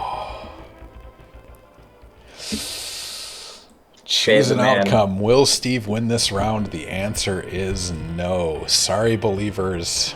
Steve has let you down again. No pressure, Steve. I'm sorry. All right, should we switch to F-Zero? Yeah, F-Zero. All right, we're switching games. It's been an hour and a half on one. That's a good amount of time. What? Feels Yeah. like it's been half an hour. Yeah. Time flies when you're having funs. All right, nanotechnology questions. While Steve changes games to F-Zero, oof, that volume is loud. Sorry, changing volume. No worries. Yeah, the volume changes while you change games for some reason. Oh, is it still loud? It's still loud. I can't even hear it on my end. How about now? Spirit, thanks for stopping by. It's a pleasure to have you. That's a good See you, amount. Spirit. Yeah. Might bump that up a little bit. All right, let's do it. F-Zero. All right. This is Maybe one of with those the green games card. I was jealous of anyone that had it at the time. This is super futuristic racing on Super Nintendo. What did this come out, like 94, 95? Yeah, that's around when I was playing it. I don't even know if I don't think I had it. I think my friend Mike had it. from a roof, go over to Mike's house and build it. Well, this was a 1990 release. Really? Cool. Reese's Pieces wants to know, what was the first thing that made you think this nanobiology stuff is really cool? Oh, yeah. I'm thinking. I mean, I guess just first time I heard about it, I think I was somewhere where it was like in Greece. I go to Greece in the summers, and some tourist was like, "Have you heard of the nanomachines?" And I'm like, "No, what's? I've never heard of it." And they're like, "They're machines, but they're made out of molecules. The molecules are the parts. And you got to look it up on the internet. There's little gears and and I looked it up, but it wasn't biology. That was just the nanomachines. And I guess it just sort of, I made the connection. It was sort of like an analogy to, because I was studying biochemistry, which we were learning all about the proteins and the DNA and lipids and how they work together. And I guess I just sort of connected the two things, but started to look at biology in a different way, like a machine instead of a, I don't know, magical. Yeah, so instead of magic, right? Like there's maybe some mechanism that you can understand. Then I, sort of realized a lot of that perspective with the gears and the molecular robots. There is something unrealistic. It's because Ken was talking about this earlier. The thermal energy, that's the energy, the kinetic energy of the movement of atoms and molecules. That energy is higher than the kinetic energy of the machine parts in a molecular machine. In a regular machine, the kinetic energy, I'm no physicist, but it's something like the mass times the speed. It's like momentum, right? You can get the so if you have a car, right, like this thing that I'm driving, this little hovercraft, it has a high kinetic energy when I'm going faster, and it'll like smash into something, and it's very predictable what's going to happen with Newton's laws. But when you get to the molecular scale, if you build a machine like this, it starts getting hit by atoms, and the atoms have almost as much kinetic energy as this. So the whole thing, it's it's just this idea of the thermal energy being higher than the kinetic energy of the machine itself. I don't know, did that get a little weird? That's fine. Do you know what I mean? We like it weird here. Speaking of weird, Lorraine22 has a question. Do people tell you that you look like Alan Ruck? And so I had to look this up. Alan Ruck is Cameron from Ferris Bueller's Day Off. This is what Alan Ruck looks like. Has anyone told you that? No, you are the first. All right, Lorraine, you are the first. There's your answer from Ask a Scientist. I used to get McLovin a lot. I don't know if I lost it. Maybe when I was younger. I'll look it up. McLovin? Yep. One time I was in Germany. I was at a bar, and this German guy comes up to me and he's like, "Please do not take this the wrong way, but you look exactly like McLovin." Just a casual conversation. Yeah. That's amazing. All right. McLovin but is it hasn't from... happened for a while, man. What was that movie? That was from... what the hell was the name of that? I should know this. Superbad. Superbad. He was a character from Superbad. There's McLovin. Oh, yeah. I've grown up a little. Yeah. A little older with time. Younger, you might have looked like that. Yeah. I guess I kind of moved the same way he does. That's awesome. Wordkin agrees. Yeah. That's awesome. All right, questions for Stephen Lenhert regarding nanotechnology, Ferris Bueller's Day Off, Superbad, whatever you guys want to talk about. We are happy to share a conversation about it while drinking and playing video games like F-Zero. Man, this game, when it came out, so prior to this, the number one go-to game was Rad Racer. Do you remember Rad Racer? was for the No. Nintendo. It was just a car on the road, and you'd bump into other cars. And then this came out, and it was like so futuristic, and it looked Yeah. realistic. And man, our delusional goggles back in the day. Yeah. I just realized there's a little map down there, so I know what's coming. That's useful. Am I covering the map? Where's the map? It's under you. No. Oh, it's behind me. Oh yeah, I'm covering There it. you They don't I can need the see map. it. You don't need the map. I guess Reese's the pros Pieces. probably memorize. Reese's Pieces asks, what was your childhood experience with video games? Did you always grow up with Nintendo? Like, what was your progression? Yeah. So it started like my brother would take me to arcades. From like as early as I can remember, he liked arcades. So if we'd you don't go mind me there. asking, when were you born? 1977. 77. Yeah. Okay, so you were And- a teenager, late 80s, early 90s. Uh-huh. Yeah, and so arcades. I remember one time because you'd drive me there, and then we'd be driving home, and sometimes he'd be like, I feel like I'm still playing that race car game. That's the Tetris effect, actually. There's a psychological name for that phenomenon. Yeah, it's called Really? the Tetris effect because it's very pronounced with Tetris, but I learned about this from a psychologist. Yeah. It's basically if you do some task repetitive enough, you'll start to see that pattern everywhere you go. And like, and Tetris, you see blocks and shapes. Guitar Hero is another one. This embeds people's brains. So sorry to hijack, but as a freshman in college, I played Halo 1 when that came out. Like I played that constantly, and it was terrible too because like you'd come out of a 4-hour gaming session and you'd see a crowd of people, and you're like, throw a plasma grenade. They're like, no, don't throw a plasma grenade. But it's known as the Tetris effect, and it is a studied phenomena. Simulator sickness. I didn't. Yeah. I mean, first, I didn't know you could lose at this game. Second, I remember in my PhD, I was studying stripes. Right, this molecule DPPC, it would form stripes, and I spent all day like measuring stripes with an atomic force microscope. And then I started seeing stripes everywhere. Like, oh, there's some stripes. Again, so maybe that's the Tetris effect. No, it is. But yeah. So after then eventually, I got a Nintendo. The first game was what was that? Top Gun. I guess when I was a kid, I really liked Top Gun. I wanted to be an airplane pilot. I still kind of do. Like I got my hair cut like Tom Cruise. So that was fun.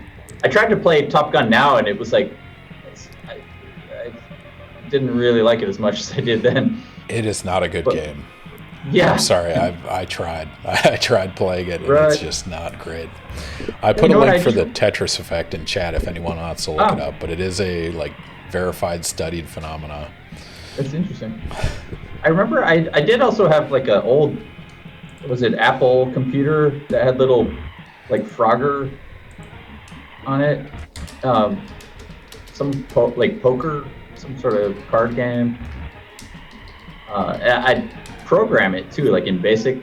It's sort of like a game, just make lines and and then Nintendo, Super Nintendo. I was inspired by the I forget his name. There's a skateboarder, the Street Fighter 2 master. Like I don't think I ever saw anyone beat him. He was like the pinball wizard of Street Fighter 2. I'm not familiar. And, and then I went to college. Played a little Dune. For like a week, I was addicted to Dune. I don't know why. Then it went away.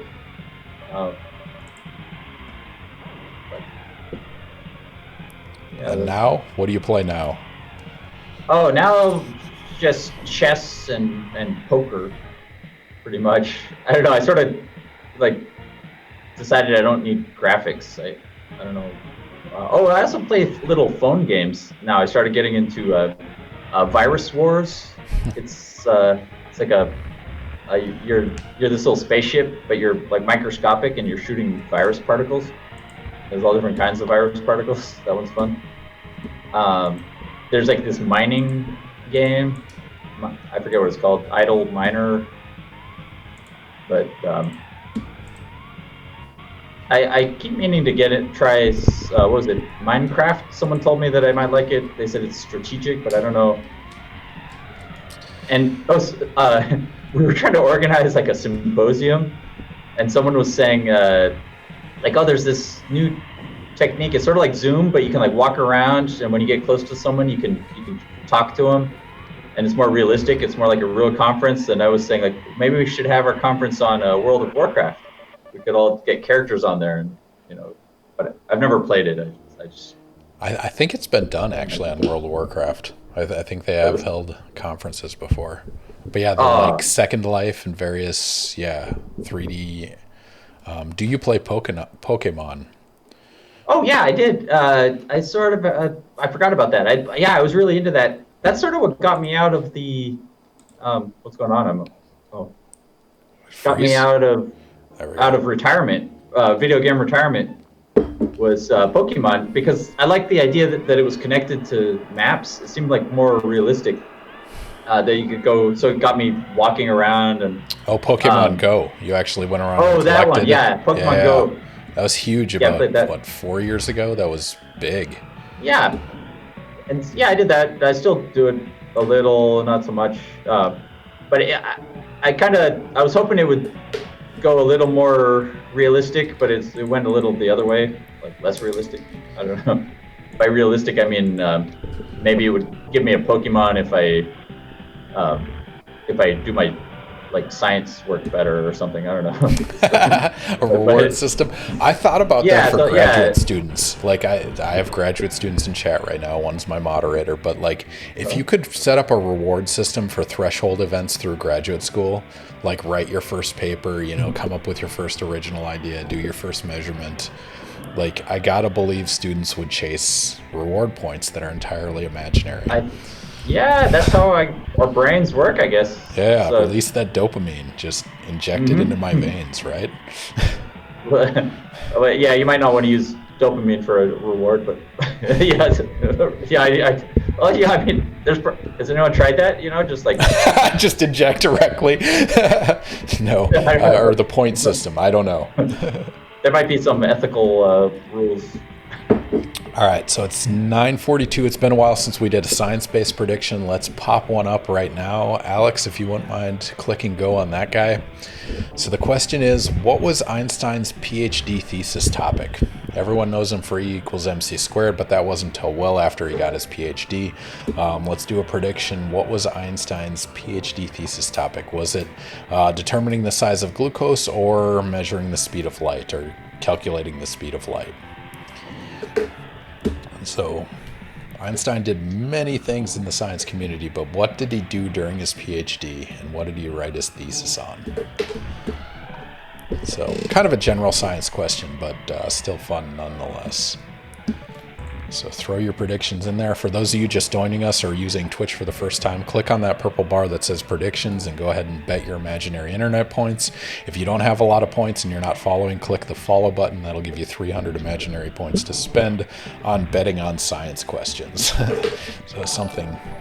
There we go, Maximus. Use your 300 points. Go all in. Commit it all to one of these two answers. Did Einstein's PhD thesis topic, was it the size of glucose, or was it the speed of light?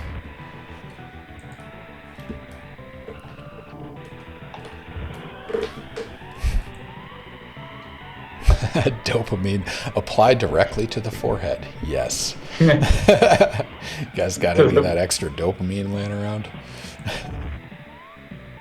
I call that a short circuit, because you then maybe I don't know, short circuit.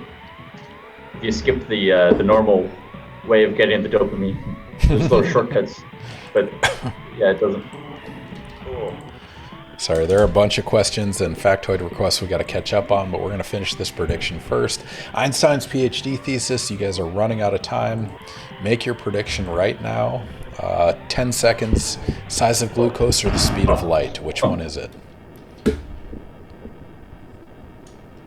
I lost again. All right, Stephen. Einstein's PhD thesis topic. What was it? Speed of light Hey, or size of it was glucose? the size of glucose. Crazy enough, Uh, it was the size of yeah. sugar. Was it too obvious? I feel like it because The ratio they was know. 8 to 2, 1.5K versus 50K.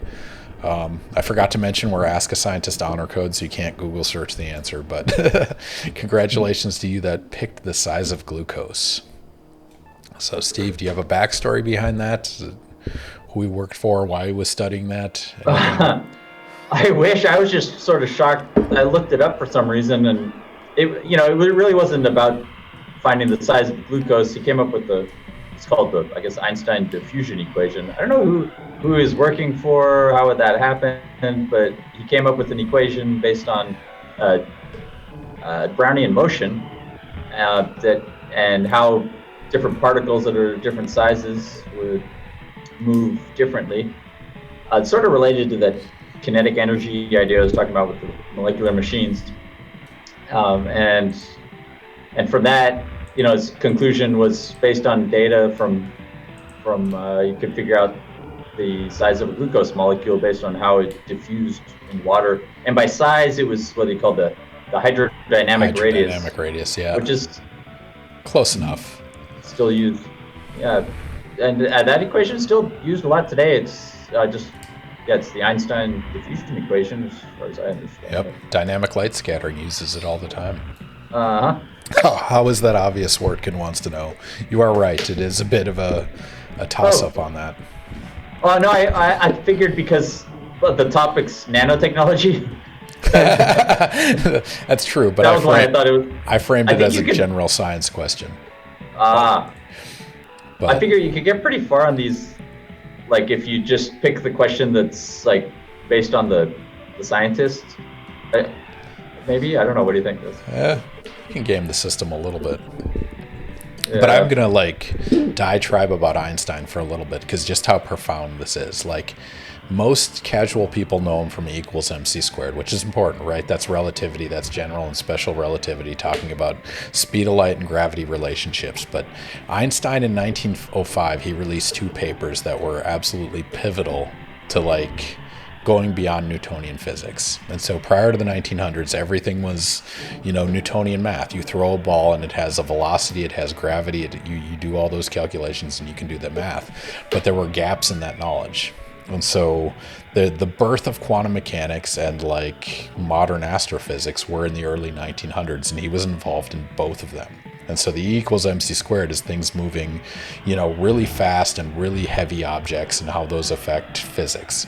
But he also did 2 major papers in 1905. One was something called the photoelectric effect, which is basically light hitting a material and it ejects electrons, and it does that on a quantized level.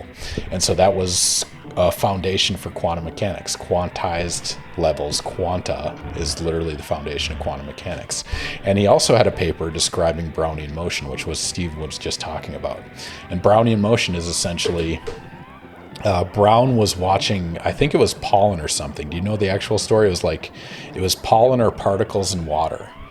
And he drew out the path of those particles, and they bounced around like they were bumping into things. And so the idea was, well, this isn't just a nebulous blob of liquid. This has atoms, it has particles, and that's the foundation of modern, chemistry as we know it. And so Einstein effectively described that motion. And so he described Brownian motion, he described the photoelectric effect, and he came up with relativity. And so photoelectric effect is what got him the Nobel Prize, but all 3 of those probably should have won him one. So, yeah, if any students from my class know I rant about this stuff, but it's underappreciated how big of an impact he had. Anyway, yeah, science in general was popping off in the early 1900s. You are correct. Birth of quantum mechanics and modern physics, yes, it changed everything. All right. Sorry, Steve, I stole the thunder there. I just had to get it out there. Sure. No, that's good thunder. So, yeah. It is amazing. He only got 1 Nobel Prize, right? I think I heard that on trivia. I thought he had two, but I think he only got one for He only got one. It photoelectric was effect. photoelectric. Eugene said, you left out the best one, low temperature limit of constant volume heat capacity. He also predicted lasers, so let's point that one as well. He didn't actually invent them, but he predicted lasing phenomena. So Einstein, brilliant individual, but also like perfect timing to just get his claws in every aspect of modern chemistry and physics and biology. Like, he was there. Yeah. So, Did he do anything after 1905? It sounds like he did it all. No, he did. Like, relativity was after. I think that was like 1915, 1916. Somebody could look up that. Oh, okay. Yeah. His relativity stuff was later. All his early stuff. That's my favorite. The time travel. Yeah, time dilations. Time dilation. Yeah. Einstein-Rosen bridge. Yeah, so he came up with relativity like when he was in his 30s or 40s, and then he spent the rest of his life trying to disprove quantum mechanics, or at least argue with it. Oh, yeah. And try to come up with a unified theory. So, yeah. So profound that mathematicians took his notation. Shout out to Einstein. If you're in Ask a Scientist Gaming, you are in the right place to talk about Einstein and his profound contributions to all of science. So yes. All right, sorry. We've stolen thunder. Maximus the Heavy has requested a factoid. Oh, great. So I got a list here. I only memorized that one. Let's pick a good one. Heads up, I prep all my guests for having factoids because it's kind of hard to come up with them on the spot. It really is. Yeah. So, this one's interesting. Biden has this plan. Well, this is from a news article maybe a week ago, maybe a couple days ago. He wants Congress to put $50 billion into semiconductor manufacturing and research. $50 billion with a B. That's 10 to the 9th power. That's it. Wow. That's the factoid. I mean, so does that go to fundamental research, or that goes towards like startup companies? I'm hoping it will go to biologically inspired nanomanufacturing. But, in the academic level, yes. Yeah, right. I imagine probably industry, but I guess must be a lot to. I know National Science Foundation has a nano manufacturing program, or it used to. Well, so if you guys have seen the recent budget proposal, there's like a 20% increase in the NSF, and I mean, there's a non-trivial amount, and I think it's in the infrastructure bill, isn't it? I don't know the details. I think so. Yeah, whatever they're trying to get now. Yeah. Yeah, infrastructure. And 10% increase in the DOE as well as the NIH, and yeah, the numbers are like NSF has not had a real budget increase in something like 20 years, which is crazy. I mean, Steve, I know you love the NIH, but like the NSF needs some of that money. Sure. But so it goes. All right. We've redeemed the factoid. Yeah, really looking forward to the green infrastructure transition. Yes, let's invest in solar cell technology. It's a short-term investment for a long-term benefit, so I agree with you, Ninja Physics. I'm looking forward to that transition. All right, Maximus the Heavy wants to know, question for Dr. Lenhert. Are there any conspiracy theories you are convinced of? No pressure. Yeah, well, I'm trying to think of one. I think these race cars are all colluding against me. The F-Zero, they wrote a game 30 years ago to mess with you on Ask a Scientist Gaming. I guess the way I think,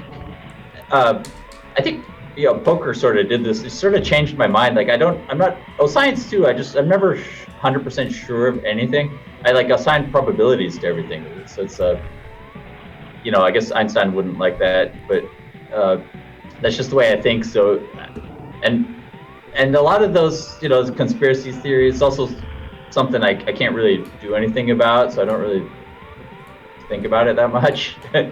I don't know. I guess maybe NSF sometimes. It's not. I wouldn't say conspiracy, but like it's hard to know what's going on in the review panels, I guess. That's true. Not that it's.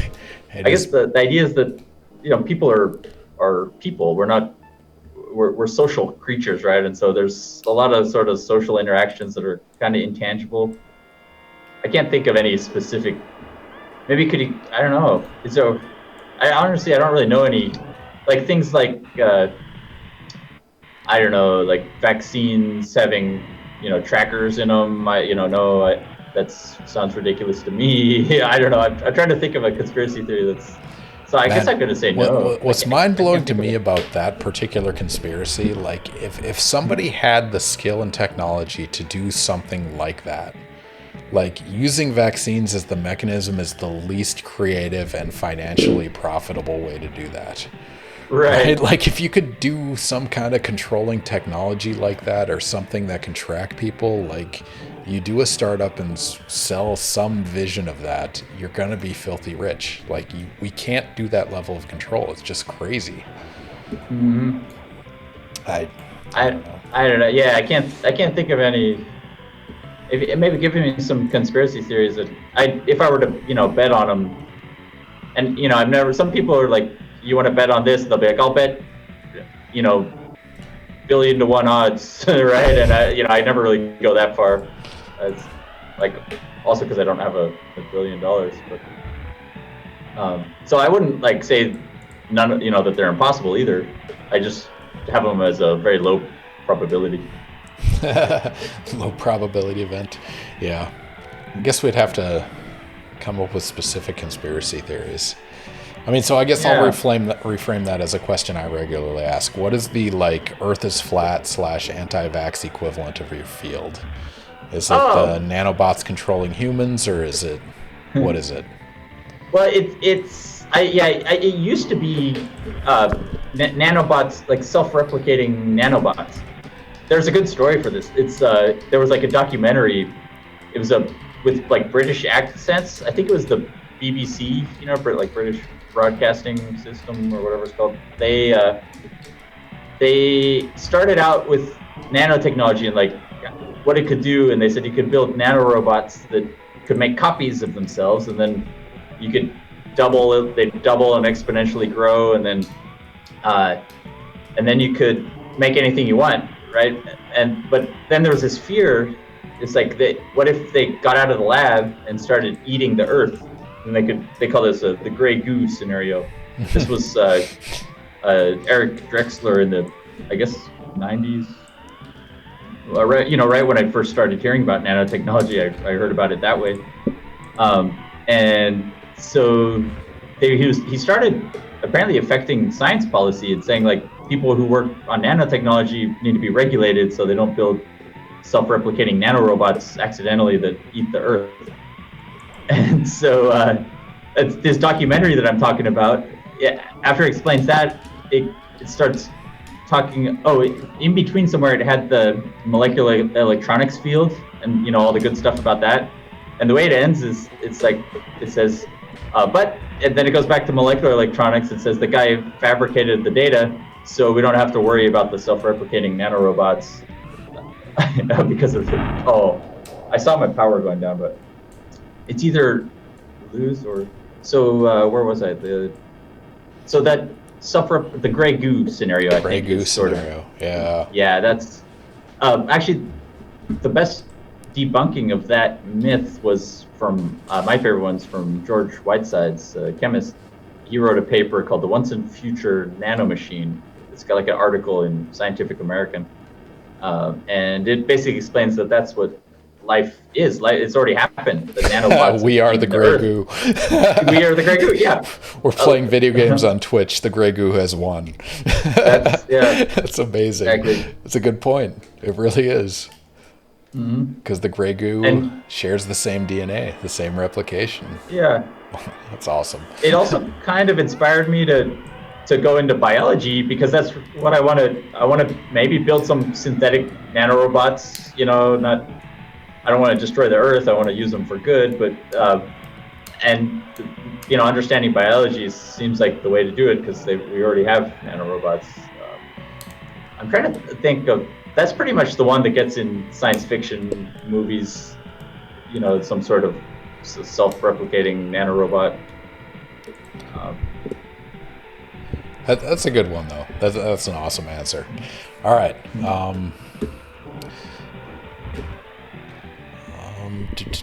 Wortkin, have you ever played a poker game you thought was rigged?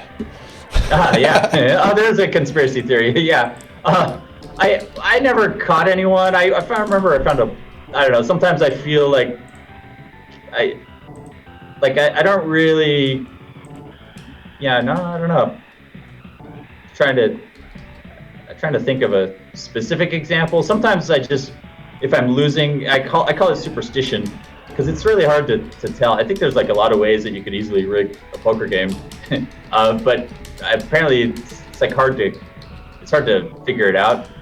So yeah, so usually just if I'm losing, I leave. If I'm winning, I stay. That's the way I deal with it, right? Then it doesn't matter. Yeah, sometimes you can.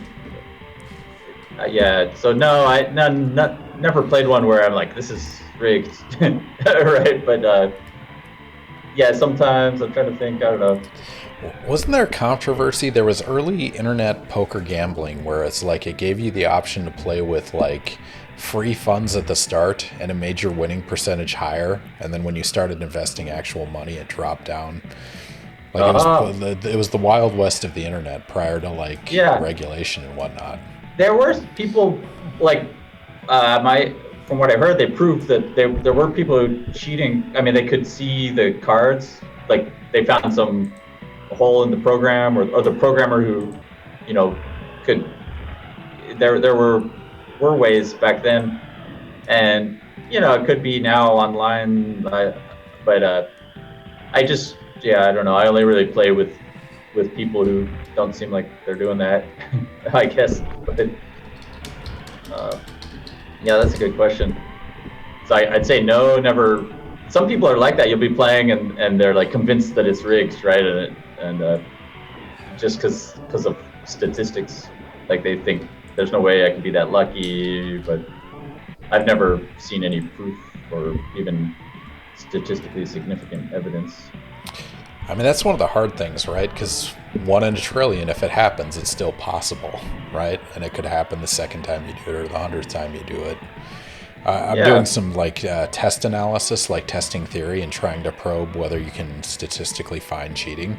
And that's the major problem in the field, because even if you find a statistically improbable event, you can't prove that's a cheat, right? It could just be unlikely. And that's, even if you find the improbable, it's not, you don't have causality behind it. So, yeah, same thing with that, presumably. All right, questions. Reese's Pieces had a comment. We should be crowdsourcing a lot more research questions. I think the protein folding was partly done by an online puzzle game. Yes. Do you know anything about that? It was called Fold It, right? Oh, I remember that, and I was interested in that for a while. I mean, the one I'm familiar with now is I think it was DeepMind. It was this what was it? Oh, I'm back at this level again. This is different. Sorry. The protein folding. This is not the level I thought it was. So I don't know. I remember that. Maybe I'm trying to. Basically, I just saw some paper recently. Like the headline was "Protein Folding Problem Solved by AI," which crowdsourcing is like it's brute force, right? It's not necessarily taking the machine learning shortcuts. But a friend of mine who sort of does a little programming, was telling me that the way Google or DeepMind beat the Go professional was they basically brute forced the machine learning, right? Like they used really powerful computers and machine learning. So and crowdsourcing is a way to get more computational power, the way I understand it. I'm trying to get into that because nanotechnology, that's like the real motivation. Um, One of them for me is, to make better computers, keep Moore's law going, and it's amazing that the way I think of it is from a sort of synthetic biology approach. Like we're trying to create something synthetic that has some property that living organisms have, and intelligence is one of the most interesting properties of a living organism, and we can make that synthetically now. So I find that amazing. It's a nice way also to like get answers to questions that I'd never be able to figure out by myself. You can just ask the AI. What was the question? It was about the folding software. Yeah, The crowdsourcing the folding. So they had two different versions, right? So they crowdsourced through using computational resources through a bunch of other people's computers, but they also did it was a human-based game where people would fold proteins, right? And they would search the algorithm for how people actually did it manually, because people are good at visually manipulating things. And so I think there's two different ways. That was one of my old original business plans too. I think I might even still have this company registered. It's what was it called? It's been so long. It was I called it Quantum CAD. It's like quantum computer aided design. Yeah. I was gonna make a video game where that's what you do, is like you fold the proteins, and I was gonna have a little where you like make your molecule and then you fight with other molecules with your molecule somehow. I didn't really That's fun. An evolutionary algorithm generating proteins. That's fun. Yeah. Or molecules. And using people's minds, to try things. That's right. I did play that game, Folded. That was fun. And I don't know how useful that was for protein folding. All right, Steve, you ranked out, but Ninja Physics requested we take a drink. So cheers to 2 hours of gaming and science. Everyone, thank you for joining us. We have with us Steve Lenhert talking nanobiotechnology. Cheers, Steve. Thank you for being here. Cheers. And I just ran out of beer, so I'm going to get another one. But before doing that, I'm going to ask you one question. Maximus wants to know, what are some ways nanotechnology can impact our daily lives, aka daily use household items type technology? Easy one. The computer. Yeah, that's always, some people say, oh, that doesn't count, but I count it. That's the main one, I think, is micro electronics, which now it's all nanoelectronics. Should I play this game again? Let's do one more. So yeah, all the electronic, and the way they get better, you have to get a new phone every once in a while, and suddenly it does all these computations. That's all new stuff. It's so a lot of people think of nanotechnology as like nanoparticles, nanotubes. That's not really it for me. Those are interesting, and they have proper. I'm trying to think of certain material properties. You might get stronger materials. One is I don't know if this is something in everyday life of the person asking this question, but pregnancy tests they use nanoparticles. There's gold nanoparticles on there. That's an example. What else? Like those are like lateral flow assays. They're used for other types of diagnostic tests too. I'm trying to think. I just keep coming back to the computer. The transistors, 5 nanometer. I think it's critical dimension, but that's makes so many things possible. And every year there's just new capabilities. The AI is the exciting one now. Yeah, I was telling them computer chips and pregnancy tests are the two I've come up with. That's all I need to hear. That's All right. Perfect. Hamsterlicious, thank you for the 5 tier 1 gift subs. You've been amazingly generous. We appreciate the support. Pays for beer money for our channel, as well as gas costs for transporting green screens and monitors and whatnot to the remote guests. So we really appreciate the support. Congratulations to everyone that got the tier 1 gift sub from Amsterlicious. Thank you. We really appreciate it. Also, if you guys are going to subscribe, you don't have to use your own money. If you have Amazon Prime, spend Jeff Bezos money, attach that to your Twitch account, and click the Amazon Prime, Twitch Prime, whatever subscription service. You can have him write us a check directly. So we appreciate the support. But again, not necessary. We are doing this because we love science and we love playing video games. So thank you again. All right. Questions for Steve Lenhert. So this game's a lot easier to concentrate. Exactly. We crossed the 2-hour and 10-minute mark. So do you want to change games or do you want to continue with this one? It's up to you. I want to change games. I was thinking of changing when you left, but yeah. No worries. Yeah, I'm ready. All right. So what are you going to transition to? I'll go to my head, and you're going to go to Nintendo. Why don't we try Nintendo? Yeah. Switch it up. Oh. Yeah. I agree. Gaming, beer, and science is the holy trinity. That is all you need to be happy in this life. Reese's Pieces, thank you for asking the classic question. There's a few that we have to get to that I will check off the list, and that is definitely one of them. As soon as Steve gets his name. Go ahead. What should we play? I got 1943. I like Free Fall, Excite Bike, Tetris. Any 1943 shout outs from chat? 1943, Excite Bike, or Free Fall? PUBG. Not quite on the NES. Or Tetris. We also have Tetris. Oh, no, we don't want a Tetris effect. Reese's Pieces said Excite Bike. All right, Excite Bike it is. It's a classic racing game. Yeah. Not quite F-Zero type graphics, but... Yeah. Sound seems good. So share screen? Yeah, oh, right. There you go. Sorry, we're doing this all remote, so I'm sharing a partial screen from Discord as Steve shares via this secondary screen. So it's a little bit of a battle. Excite Bike is a classic. Sorry, I'm still got some technical issue. No worries. There we go.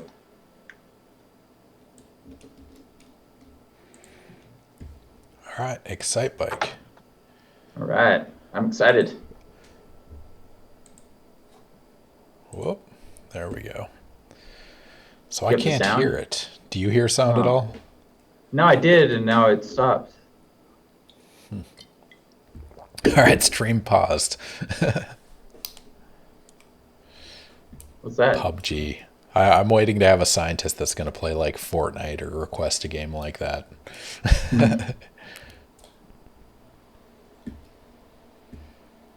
Do you have sound? No, I cannot hear it at all. Check your computer, bottom right corner, the speaker. Is that set to default? What is that set to? Headset.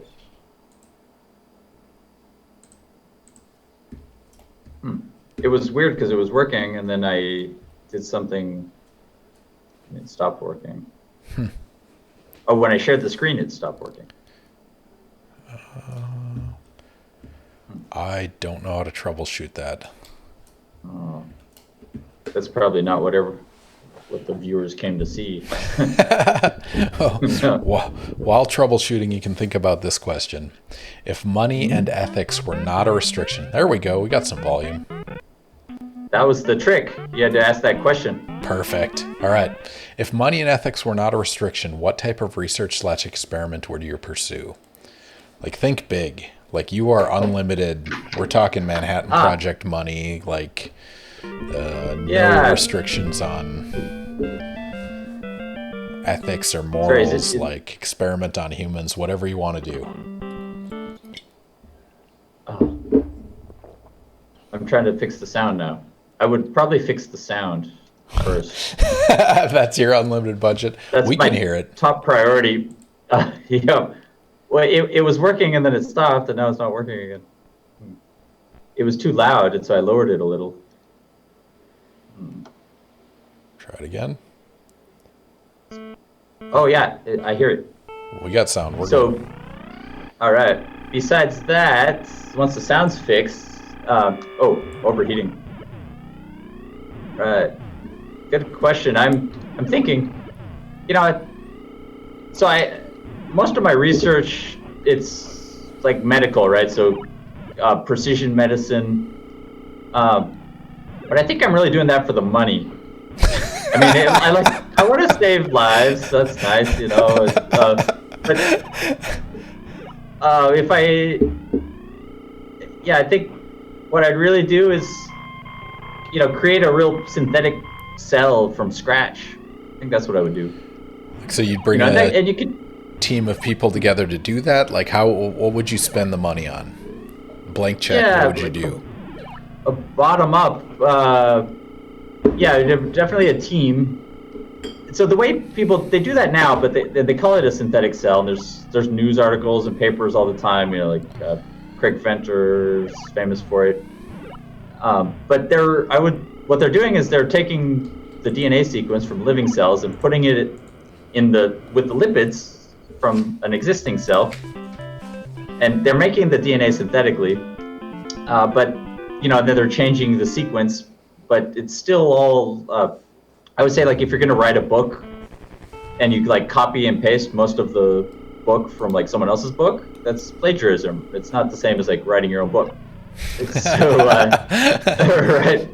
So that's basically, they're not plagiarizing a person, they're plagiarizing like natural sequences. And they're changing them to, a little, but how to do that, I think it's, then the bottom up is the other part. So I wouldn't take a living cell and, change it. I'd want to start from scratch. Yeah. And I think if you could do that, that's basically this kind of nanorobot idea. You could really make anything you want. It gets back to like Drexler sci-fi stuff. I don't know. I find that like an interesting challenge, but and in that article I mentioned from Whitesides where he like says that life is already nanorobots. He also says like maybe we'll be able to do something like that in 50 years. This paper's maybe 15 years ago. So we got about 35 more years for that, unless somebody gives us unlimited money. And how to do it, I guess, so I think it would start with the lipids. I guess it's also the sort of origin of life question. It's sort of the same problem because somehow it happened already. And, it took a long time to get to where it is now, but maybe we could figure out, how to do it. But yeah, that's what I would do, create life. I want to believe we'd do better than trial and error, right? That's essentially evolution. Right. Presumably. Especially with some AI, I feel like that would help. Well, and we didn't have to worry about like pursuing grants or publishing or any of that. Like your goal is just make the research move forward. Like that's it. Yeah. That's what you have to worry about. Yeah. That would be the whole. Don't get me wrong. I hope if the funding agency is watching this, I do care about cancer and COVID-19. Those are my pending proposals. All right. All right. I feel like I can contribute to those, and they're important. But Reese's Pieces has requested take a drink, so cheers to that. Yes, cancer and COVID is important, but if I had unlimited budget. No, that's one thing I would love to see is like I compete with people that work in a similar field as me. And so like you hold some secrets from them. You don't share all your ideas. You don't share all your progress. Like you wait till you can publish it so they don't publish it first. Imagine if we could just share that information without concern. Like how fast science would propagate. Oh, yeah. Honestly, I used to have like more secrets and nobody ever stole anything, and I started like lowering my my secrets and like hoping someone will steal some of my ideas now. But I just there's so many of them. But yeah, there are some things that I don't tell to until they're ready. Yeah. Related to that, what is the academic bureaucracy like? Basically, this is an invitation to vent. Thank you, Maximus, for the invite. Steve. I mean, yeah, thank you. I mean, honestly, I feel like very privileged to be shielded from a lot of that. I think I don't know, maybe it's my department or the university. I feel like we have really good administrators, like my department chair and the deans who, well, actually, when I first got here, the dean at the time was like, we got to meet the dean, and so we went and he gave us this little speech where he's like he has to deal with so much nonsense, basically, political stuff and just weird stuff, and he says he does his best to like shield us from that. Like that's what he sees his role as, so that we can, seek knowledge and teach, right? And I really appreciate that, and I never really did have a problem with it. He said like every once in a while something will get through, and he might have to ask us to do something ridiculous, but and I really appreciated that, and I feel like I don't have a lot of issues. There is like, I don't know, just if I need money, there's weird, you have to do a lot of paperwork to get grants. So I started doing my experiments just like really cheaply. That's another way to deal with it. Because you can do a lot of good stuff. There's some fancy equipment maybe you need $1 million for, but you can also do a lot with $100. Amazing things. So I don't really have a lot of complaints about that. I really appreciate maybe it's also when I work with like people in industry, they have it so much harder. Everybody's really cutthroat there, and like with lawyers, everyone's suing each other, and it's very competitive. And I feel like we're very nurturing in academia. We're trying to learn and help each other. Industry, the safety paperwork alone, like, right. Holy crap! Doing a new chemical reaction, they have to do like paperwork and 3 days of approvals just to run a new reaction.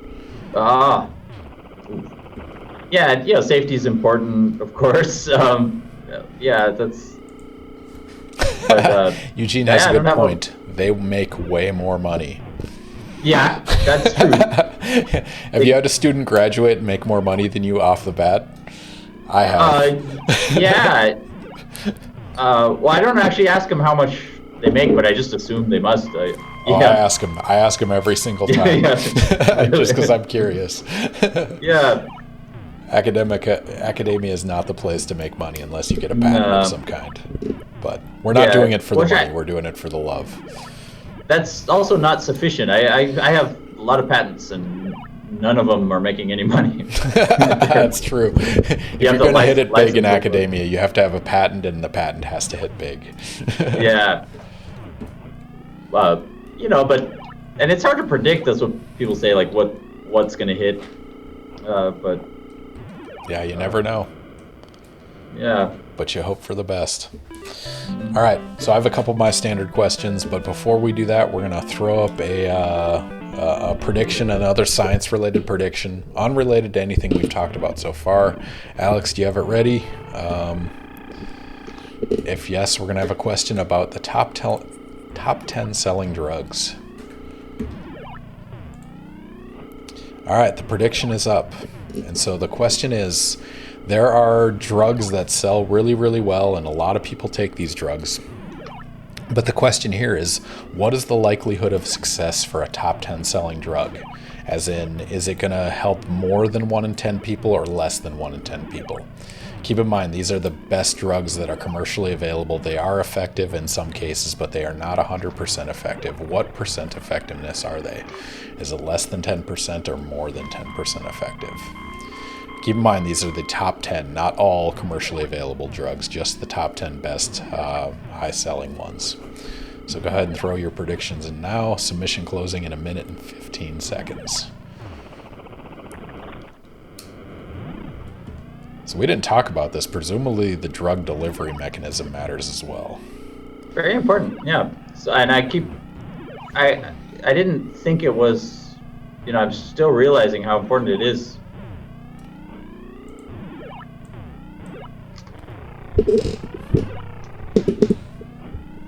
So we got an And Oh, go ahead. It's an interesting thing too. The mechanism is something I never really was. I was only interested in it, to understand. But I figured my understanding of medicine is mostly does it work or not. But apparently there's like you sort of have to understand the mechanism for like FDA reasons. Which, that's a good point. Like what it takes to get approved. How good do they have to be to actually be approved? That's right. That's a very interesting, like, meta question we don't think about. Yeah, there's a lot of issues the scientists. Once you get to technology, it's a different question sometimes. All right, so top 10 selling drugs. What is their likelihood of success in any given drug taker? Less than 10%, more than 10%. All right, Steve. I have the answer list here. Do you have the answer? Yeah. I'm going to go with less. Yep. Less than 10%. The answer is less than 10%. Congratulations. If you buy a top 10 selling drug, there is a less than 1 in 9 chance, or 1 in 10 chance that it will be effective at doing what it says it will do. So the actual number is based on what? There's a paper which it had the numbers for the top 10 best-selling drugs in 2015. So it's 5 years, 6 years old now. But and I tallied them and took the average. So some of them were like 1 out of 5, some were like 1 out of 20.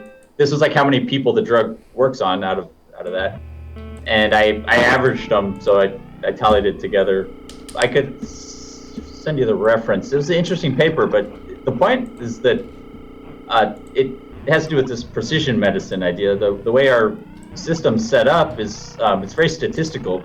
Like whether the drug works on a population of people, it's not whether it's going to work on one person. And so there's a sort of a push, in I guess in academia and also some industry for precision medicine. Especially, I guess it's being used a little in cancer, where they will. Cancer has a lot of clinical trials, and so they'll decide which clinical trial the patient should enter based on information about that patient. And that's something that the nanotechnology, I think, in the sense of having all this data, computer chips that are based on nanotechnology that can process all this information, and figure out beforehand if a medicine's going to work before you take it. But the regulatory system's not set up for that. It's like something. It's like switching from gas-driven cars to electric vehicles. It's like it requires a big infrastructure change. But yeah, that's one of my proposals. I'm pretty passionate about that. Now that I think about it, I might have to do that instead of create the nanorobots. But yeah, that's.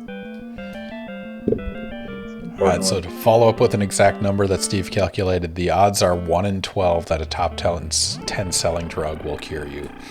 It's not about the money, it is for the money. Yes, absolutely. Thank you, Alex, for the clips.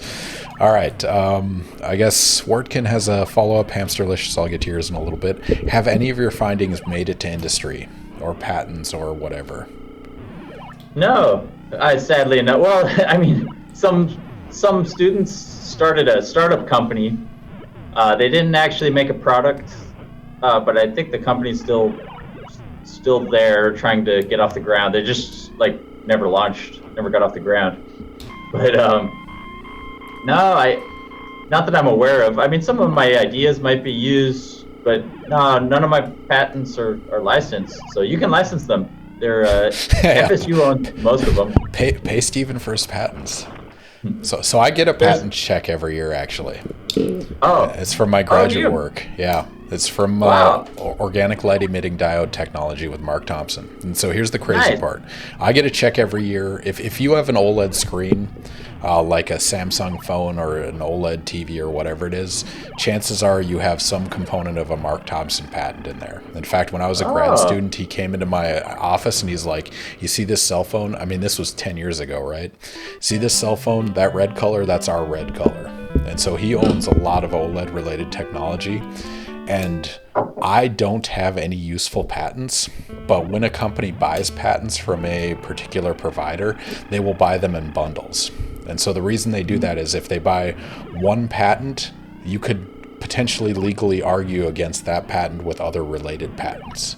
And so for them to avoid that entirely, they buy patents in bundles. And so they basically went to Mark Thompson and said, we're going to buy all your patents so we can buy these 2 useful ones. And so of his 100 patents, I'm on like 3 of them.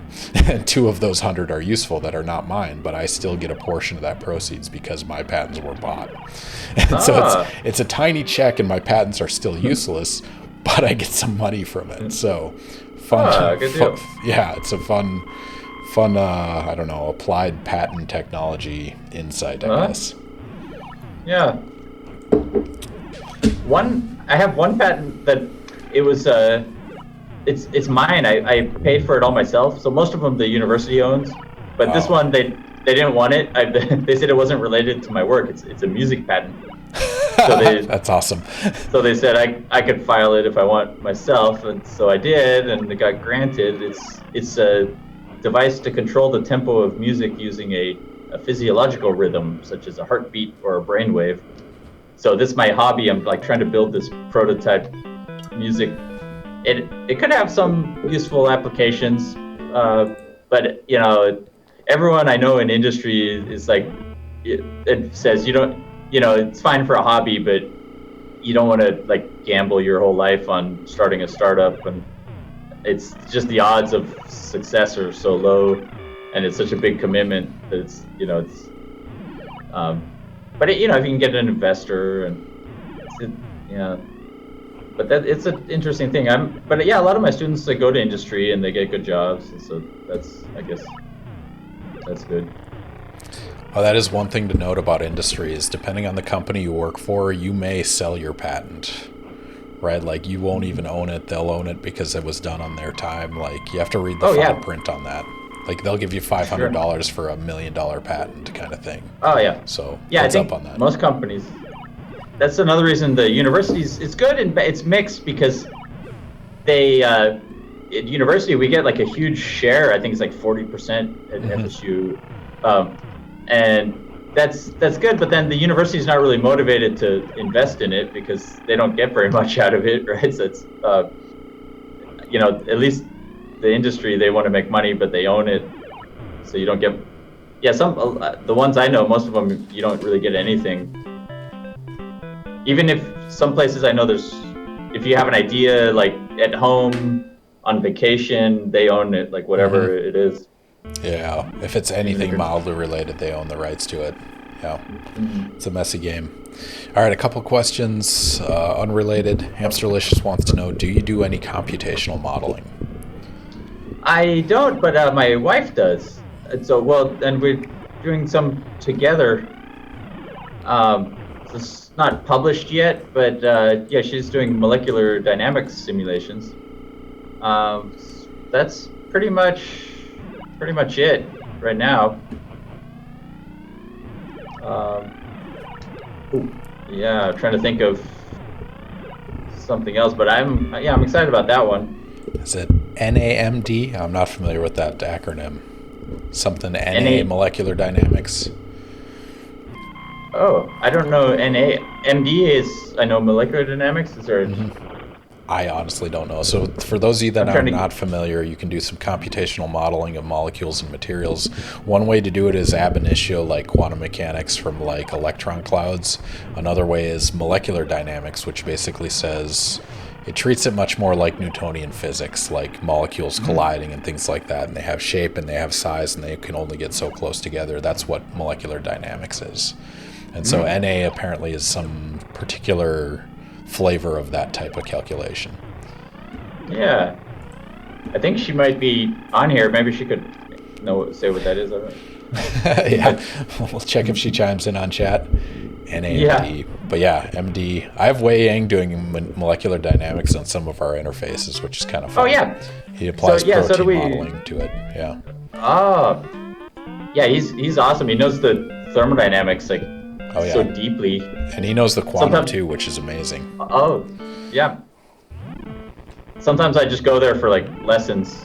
Like I go to his. Well, I can't now. I missed it. I used to go like wait in his. He has his waiting room, and he can like wait and ask him questions and play chess. Yes. He's so friendly. yeah. There's a chessboard out there. Yep. He doesn't play though. I'm like, what's that? He's like, oh, someone just left it.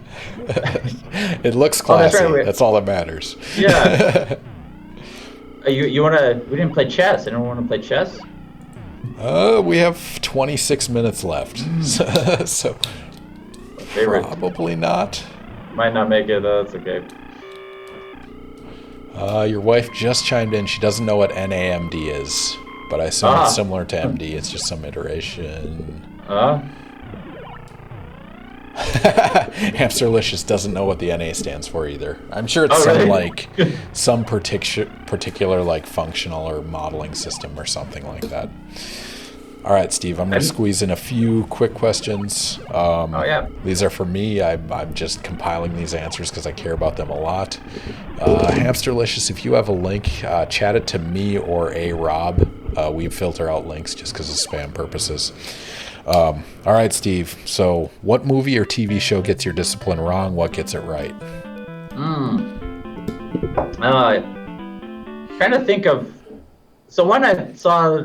recently, I thought got it pretty good was, I'm trying to remember the name. It had Johnny Depp, and he was like uploaded into a computer. You know what? It's like Infinity. What is that called? Someone knows that name. Transcendence, I think. Transcendence. There we go. Yes.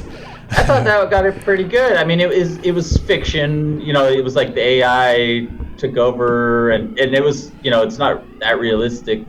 But I didn't have to suspend a lot of disbelief, right? I could see something like that. As far as, I mean, the one thing, it's sort of like, I notice it every time I see a movie that has DNA in it, and the DNA, like there'll be scientists working on a computer, they'll be working on DNA, and there's like this double helix. The graphic, yes. Yeah. It's like... eight nucleic acids long, and they're like, that's DNA. and I mean, I understand they want the audience to like see if they don't want to have them like looking at letters. Yeah. But, you know, it's still just like that's not realistic. But you know, I can't think of a better way for the movie people to get that idea across. But nobody looks at the helix unless they're a structure like. Exactly. It looks pretty though. It's the equivalent of like computer programming in 3D graphics, right? I'm trying to think of what gets it wrong. I don't know. I'm always I'm like very. I can always like sort of think of a way to make something work, I guess. So when I see something that's wrong, I try to like figure out. I can't think of anything that's. What are some movies that have nanotechnology in it? Oh man. Think of any? I'm sure there's a lot that do like spontaneous healing technology and whatnot, but oh right. I don't know if you have any. Yeah, like I guess the Incredible Hulk is sort of violates one of the laws of thermodynamics, probably like conservation of mass. I think. G.I. Joe, they use nanotechnology. That's got to count. Oh, I don't think I've seen that. Has anyone seen Jason X, the Jason in Space movie? It is spectacular. Jason is healed by nanobots. No, I don't think I've. Yeah, so there's. Yeah, I guess some of the healings. It's it's not certainly doesn't work that way now, but it's supposed to be in the future, right? So maybe it's fine. That's why I don't really have a problem. So you take the optimistic position on feasibility on most of these. That's awesome. Yeah. Jason in Space holds a special place in my heart. It should hold a special place in everyone's heart. You guys should all watch Jason. I think it's Jason X is what it's called, but spectacular. I'll have to watch that. I don't think I've seen it. Oh. We're good. That's alcohol abuse, I heard. Exactly. It was empty. It's okay. I got a pile of bottles here. All right, the last one I'm going to ask of you from my list. I'm just curious about this one. What is the biggest mistake or accident you've seen in lab? Oh, yeah. I mean, I've been pretty lucky. I think I saw the biggest one probably as an undergraduate. It wasn't that big, but it was like it was some chemistry class, so we were synthesizing. We were doing some reaction. I just remember there was some bromide ion. I don't remember, and we had those little glass Pasteur pipettes. We were supposed to fill them with like a filter paper. I don't remember what we were doing, but my partner, he was like, I guess I need to. He was like trying to poke one with the other one, and it broke and like stuck through his finger, and there was like blood squirting out of his finger, and nobody would like care. I was like, oh, are you okay? And everybody's like, oh, we're doing our experiment. Leave us alone. And, so I took him to the hospital, and it was fine. But yeah, I guess ever since then I've been like paranoid. I mean, not paranoid because I think it's really dangerous. You have to be very aware of all the dangers, in the lab. So I've been very careful and lucky, I guess. But yeah, that's I never heard stories, of course, explosions and things, but So I yeah, I guess appreciate the story, but that is significantly less interesting than Angela Knapp's shark attack stories. Oh, yeah, Oceanography right. lives in a different world. Stabbing Like, with yeah, a finger. I broke a nail. It's Yeah. Well, nanotechnology is pretty safe in I'll follow up comparison. with what's the most expensive mistake you've seen in lab? I've broken my share of atomic force microscopes. I'm probably the most expensive. But Breaking tips, yeah. well, there's tips, and then sometimes like the scanners. But Yeah. I don't think any repairs were more than like $5,000. He said casually. $5,000. Is that a lot? I don't. Yeah. For a normal human being, yes, but for research, that's not a off the wall number. It's crazy. Yeah. I mean, right. It depends on the funding situation. Yeah, exactly. And where the funding comes from. yeah, I mean, sometimes I guess I didn't realize like time.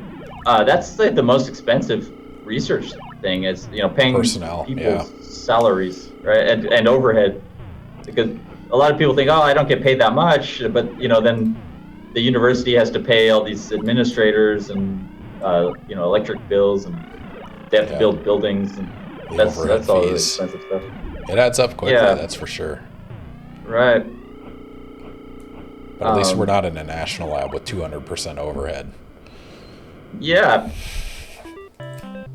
Yeah, so I guess the biggest mistake would be like hiring someone who can't do the job.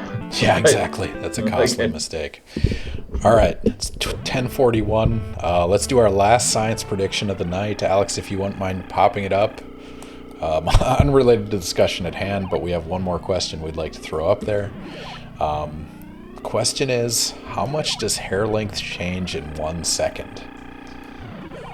I know this. I know you know this. You gave it to me. But we're going to ask the audience. There's the prediction bar. Click on it. Make your predictions right now.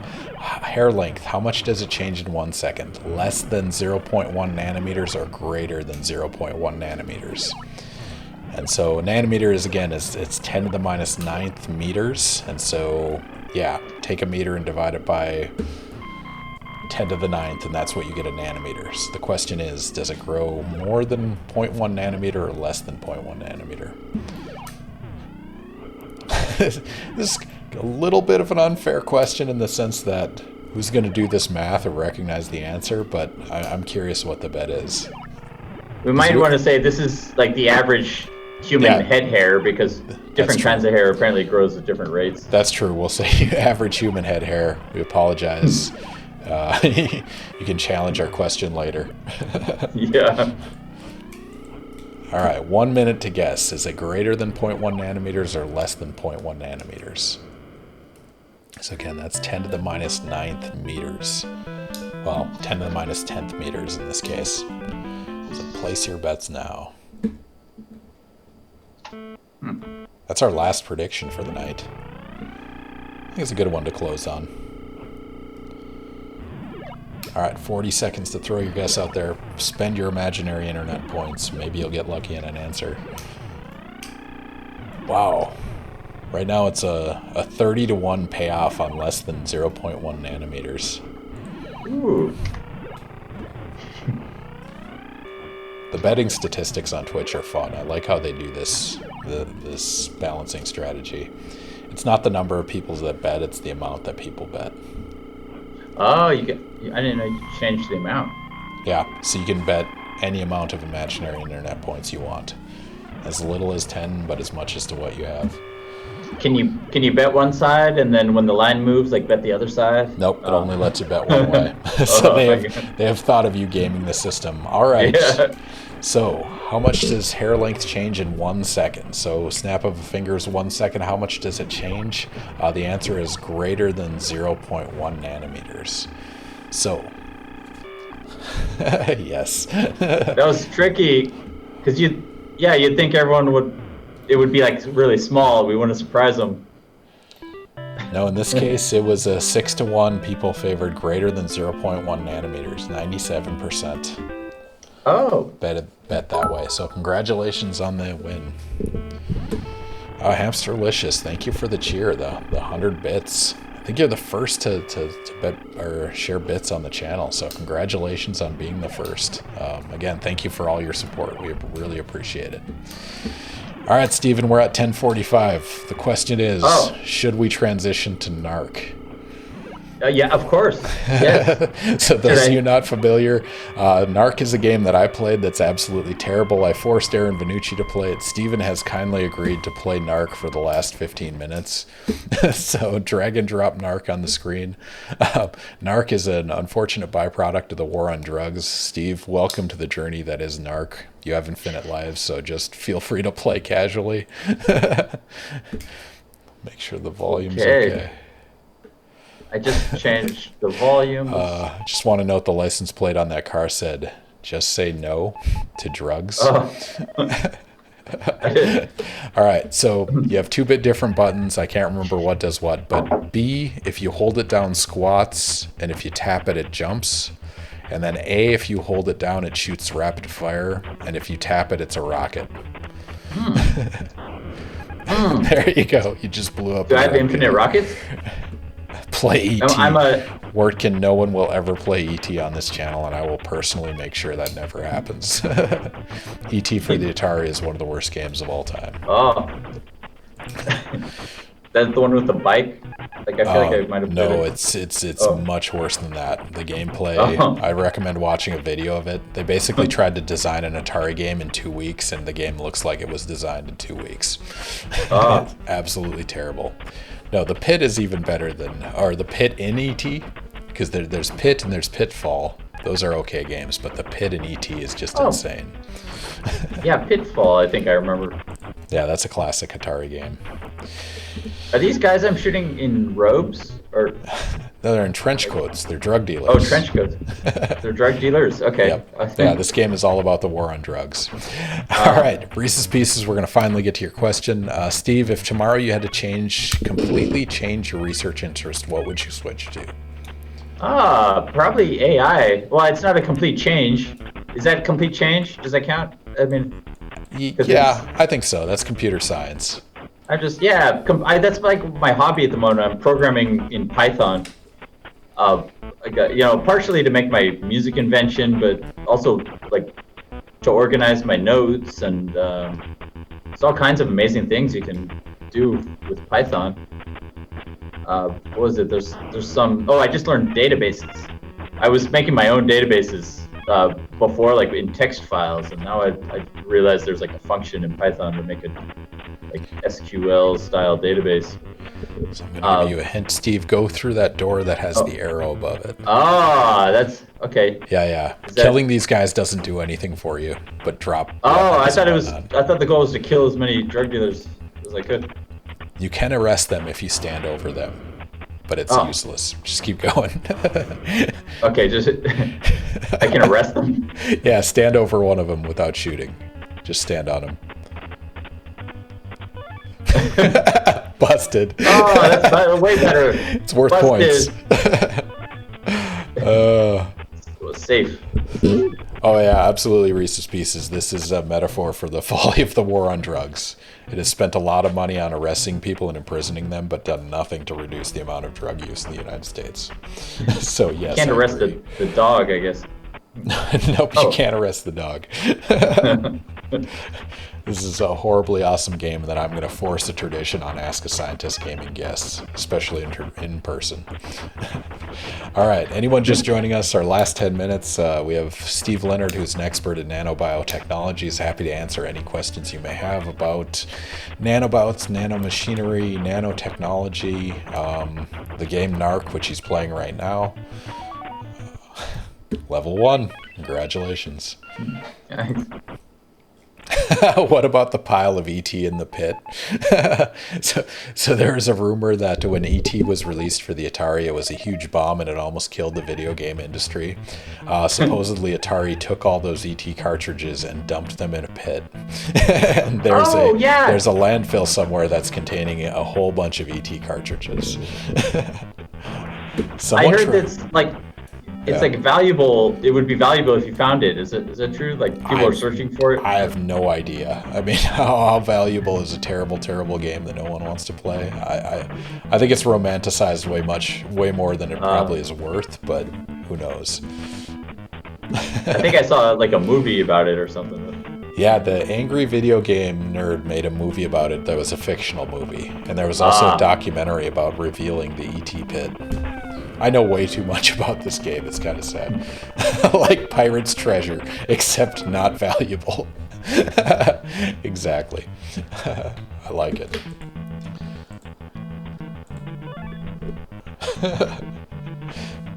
Oh, the busted is the best feature. No, actually, the final boss is the best feature of this game. Not gonna lie. So is there any reason to like engage the enemy, or should I just walk? Like, so at some point, do you have a blue card? Go up to the exit and push that. Can you get the card reader to the right to work? No, then you have to shoot people till somebody drops a blue card. Ah. So yeah, just hold down the shoot button until everyone's dead. I guess arresting them doesn't help with that. Is that it? It'll look like a blue strip kind of thing. All right, question for you. What is your favorite equation? First one, my favorite, I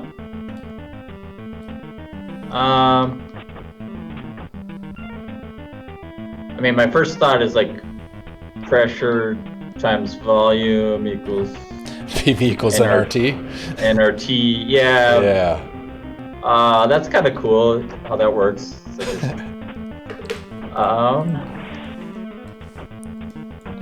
Like negative b plus or minus the square root of the discriminant over 2a. Some like binomial expansion thing. Good question. I mean, since computers, I sort of stopped using equations, right? I just like...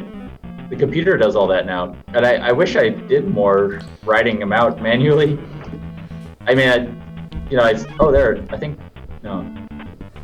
But I guess, yeah, PV equals nRT. Yep, ideal gas law. And yes, hamsterlish is the negative b plus or minus square root of 4ac. Yep, that's the quadratic equation.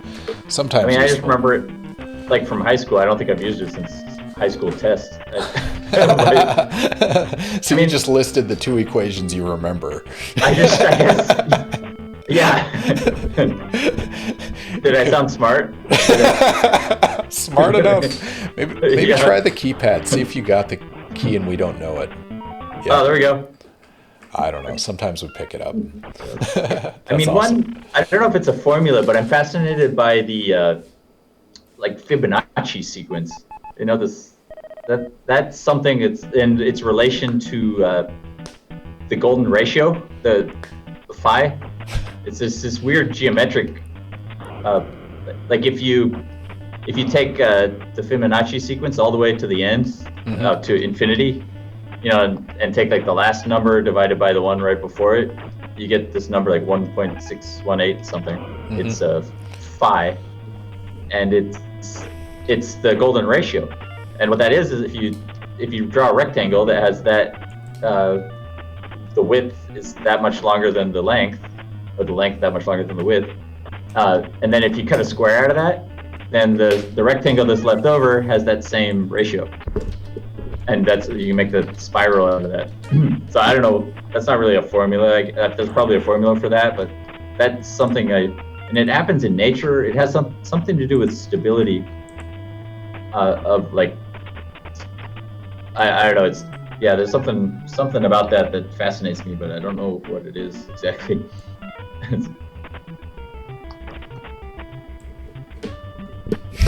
Right. Y equals mx plus b. N Bonacci, I don't know what that is. Get that slope out of here, I agree. We're going for the low-hanging fruit equations in chat right now. Yeah, Fibonacci is fun, though. How about y equals x? Linear relationships, they are my favorite. Yeah. There's some good, like, poker equations that are useful for other things too, where like the expected value times, what is it, times the pot, like the amount of money that's in there, that should be like greater than the bet for you to call.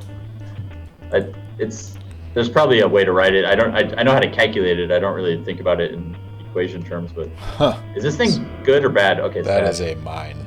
So they've formalized the when it's effective to bet or not. Yeah. Oh. How is machine learning at playing poker?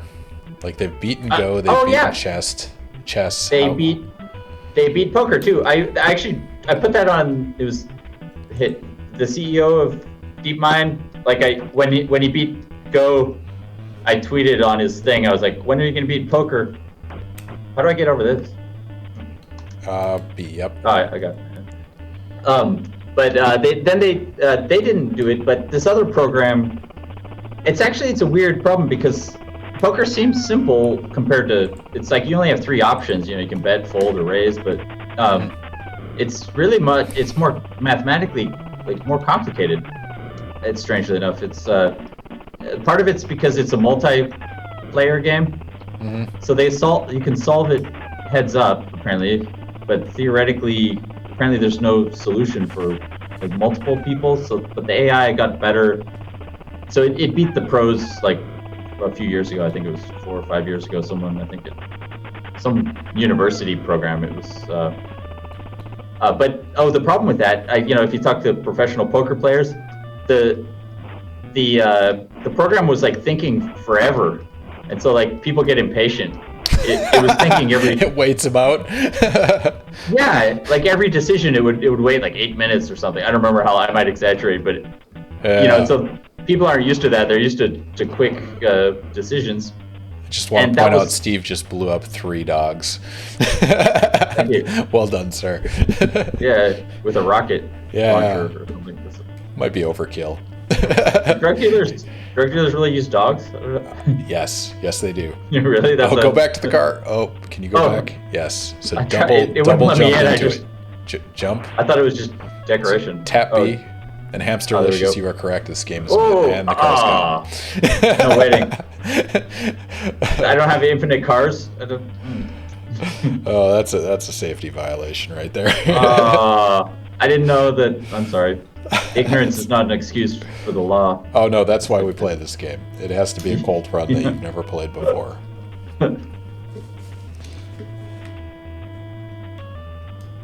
It's a pretty good game.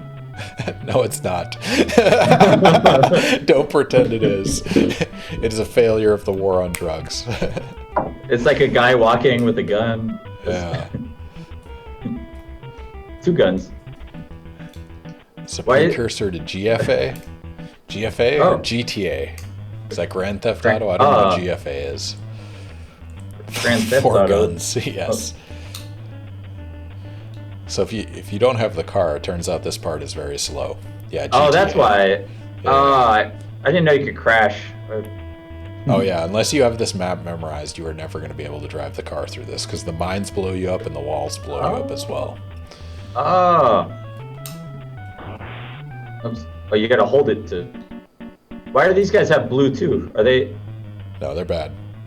Just a different flavor of bad guy. Oh, I thought they were on my team. All right, we're in the closing minutes of Ask a Scientist Gaming. Does anyone have questions for Steve Lenhert?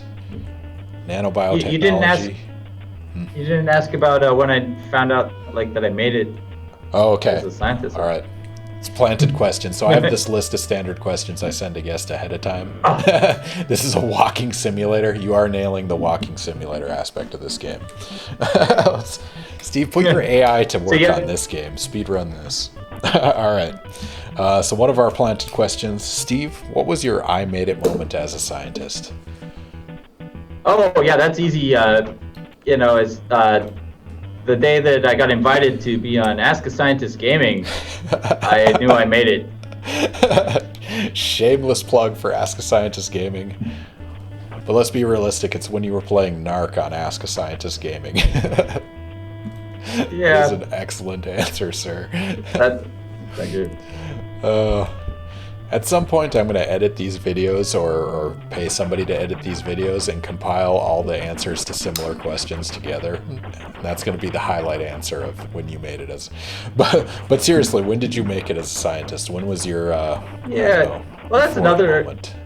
I don't know if I have time for this one, but I feel like I still have a long way to go. I don't feel like I'm done, so I don't know that there is a moment when you made. I mean, I remember in graduate school, when I realized I was getting a PhD and sort of had a lock on that I felt like, okay, at least I can get a job somewhere. It's not like I felt like I made it, but I guess the moment I feel like I made it's the moment I stop improving, and I don't want to. I feel like there's I want to keep improving, so I'm hesitant to say that I've. But yeah, that being said, it is a great honor to join this. Well, so we all have this imposter syndrome issue, right? Where we're always like, when are they going to discover I'm a fraud? Should I be, should the NSF cut me a check to do this research when I'm clearly not qualified to do this? But there are moments where you're like, I've come up with something new. I've come up with something original. This is my eureka moment. People are going to care about the thing that I just thought of. Do you have that moment or a moment like that? Yeah, I mean, I guess I have little ones all the time. Like this, recent paper, I'm still, the paper has a lot, it's like the first idea of the lipid composition can lead to some selectivity. And I feel like it's a big deal. That's what proteins are, biologically, they're always taking the credit for that. And it's not that I feel like, I don't know, a lot of times people don't understand me. I'm very confusing. I know, not on purpose, but that paper a lot of people don't get. So I'm trying to write another paper with new data that's shows it in a better way. So I guess since I got getting tenure was one sort of a change, because I sort of decided I don't really need to impress anyone anymore. It's more like trying to get to the truth.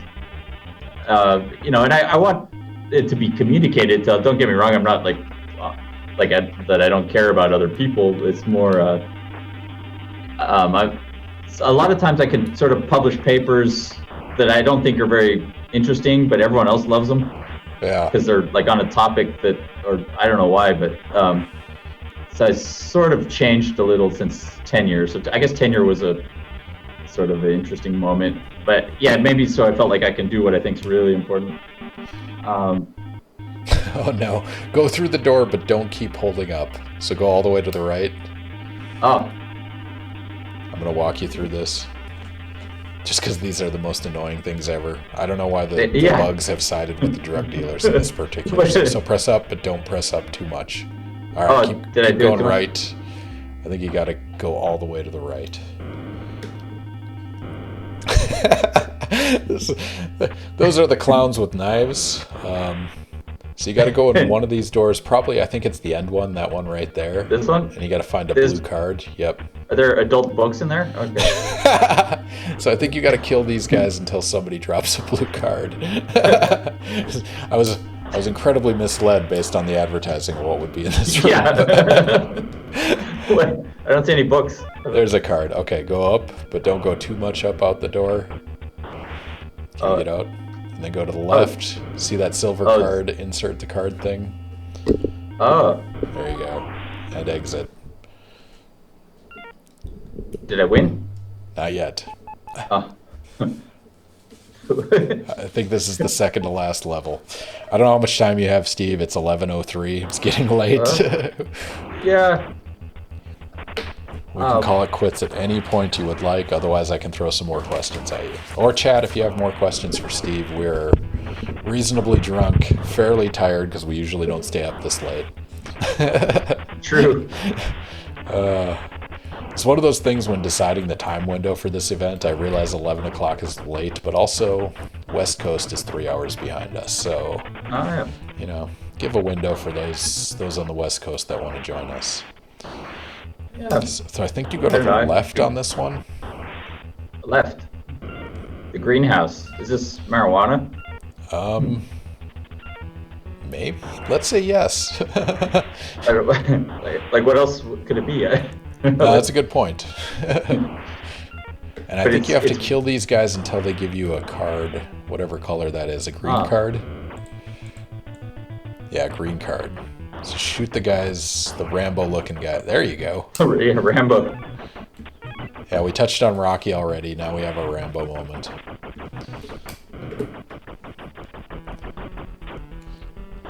Hamsterlicious wants to know, have you considered a non-music-based application to your biological timer? Yeah.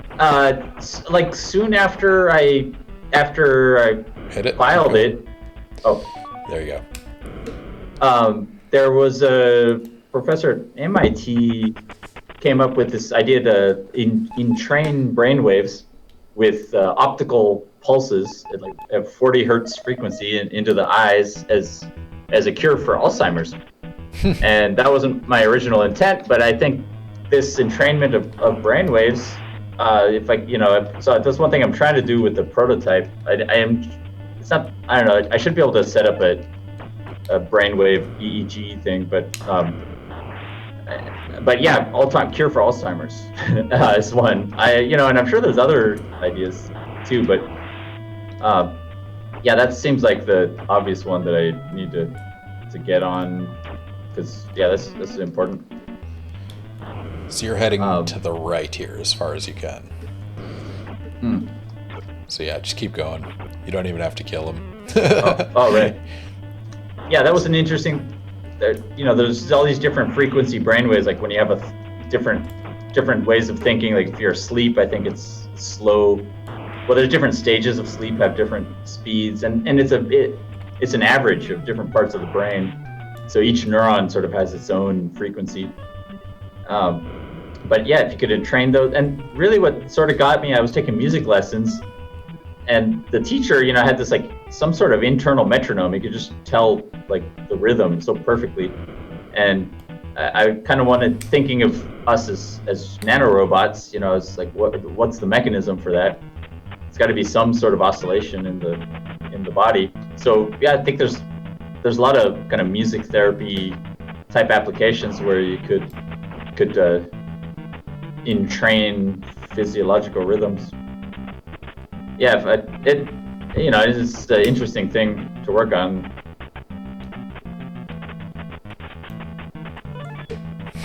Any tips? I have a Tetris effect on this. When I'm walking on these types of floors, I feel like I'm playing chess sometimes. Like, and I like to move like the knights, like step on the. You do the L shape. Yeah. You played too much chess.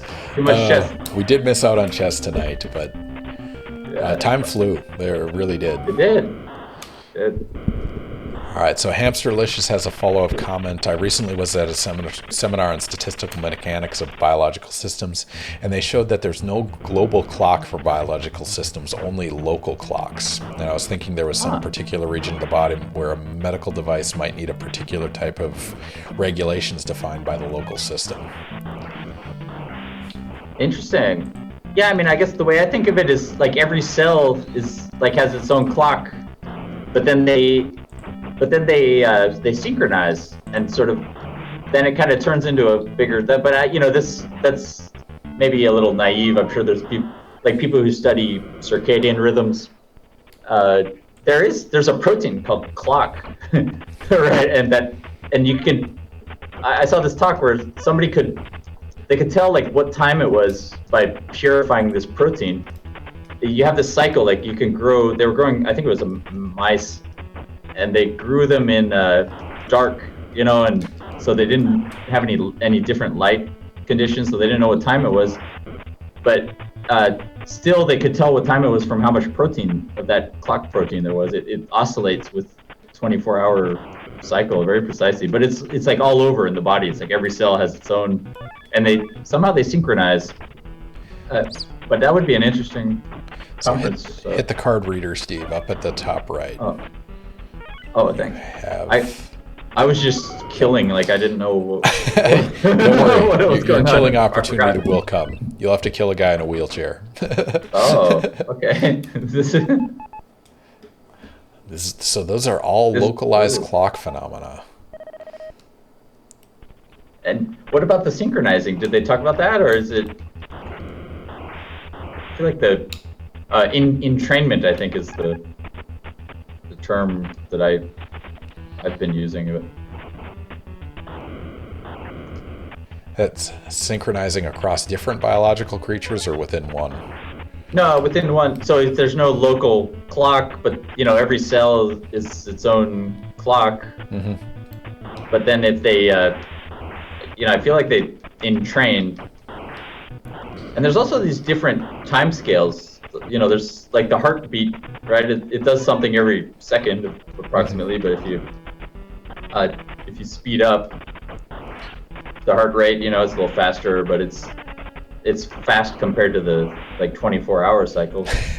So you have to hit the wheelchair guy with a rocket so he falls out of his chair and squirms across the floor. So this is the second to last boss of the game. He'll come out, you'll see a wheelchair guy. How is this helping with the drug war? I guess he's a drug dealer? Yeah. Oh, this is terrible. Okay, we need to start this game earlier in the night. I don't know where he is. He should be. Maybe you got a card? Go up, try the card. Oh, there he is. Oh. Yep. Oh, he's fast.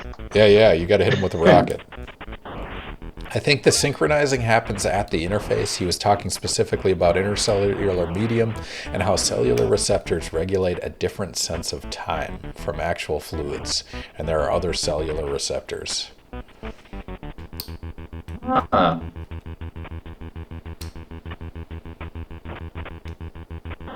So he rolled across the floor, but I don't see the card. He'll come back. I think you got to do one more. Oh. You have to kill him one more time. So your survival until wheelchair guy shows up again. So I didn't quite get that interface. So the interface between two cells? About the intercellular medium and how the cellular receptors regulate a different sense of time for the actual fluids and the other cellular receptors. Oh, there's the card. Oh. Grab that gold card. Yep. Now you're good. All right. Oh, interesting. I'd like to see... CRISPR Ninja, thank you for the follow. You have followed us at a very unusual moment where Dr. Steve Lenhert, expert in nanobiotechnology, is playing NARC, a terrible byproduct of the war on drugs. But thank you for the follow. If you have questions, ask them in the next 5 minutes, because here's the final boss. Oh. So you have to shoot a rocket at his hat. So you have to hit it high, so you have to jump and shoot a rocket. Oh. And this is the most jank boss fight in existence. So maybe get far enough away from him where you can jump and shoot backwards. He's like, he won't get off me. Yeah, run to the right or something. But yeah, CRISPR Ninja, if you have any questions you want to ask Dr. Steve Lenhert, he is happy to answer them while he fights the most amazing boss ever created for the Nintendo Entertainment System. I forgot how to shoot. So it's tapping the rocket. So tap jump and then tap rocket. Yep, there you go. And we can quit if this gets annoying, because it took me and Aaron Vanucci about, 5 minutes to get his hat off, and then you can shoot him. I can't shoot a rocket while I'm in the air. You can. It's just a hard timing. Yeah, I mean, I haven't been able to yet. I believe you Yeah. that it's possible. This is way easier than Street Fighter fighting patterns. You just got to get used to them. All right, CRISPR has a question. What's the biggest challenge that the field of nanotechnology is trying to overcome? Nanotechnology in a broad sense. That's a tough one. Because there's different ways to look at it. I like to look at it from academic disciplines. So it's from, say, like physics.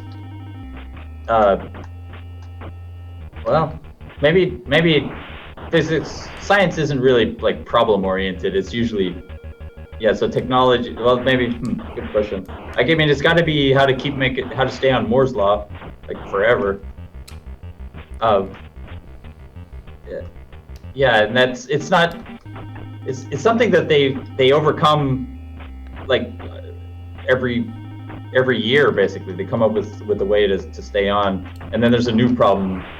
So it's like and I don't know what the problems are because they're industrial. They're like, they don't advertise them anymore. That's what I miss with the the roadmap. It used to advertise like, this is the specific problem we need people to solve, and now I don't know. This boss is terrible. So your answer is Moore's law. That's the big one. Keeping up with that and maintaining transistor size. Yeah. So those of you not familiar, Moore's law was basically a hypothesis that, and it's changed a few times over the years, but it was something like every year and a half, the number of transistors per chip or per area would double. And so you're essentially making transistors smaller and smaller and fitting more on a microchip. And we are butting up against, that started in 59, I think, was the number.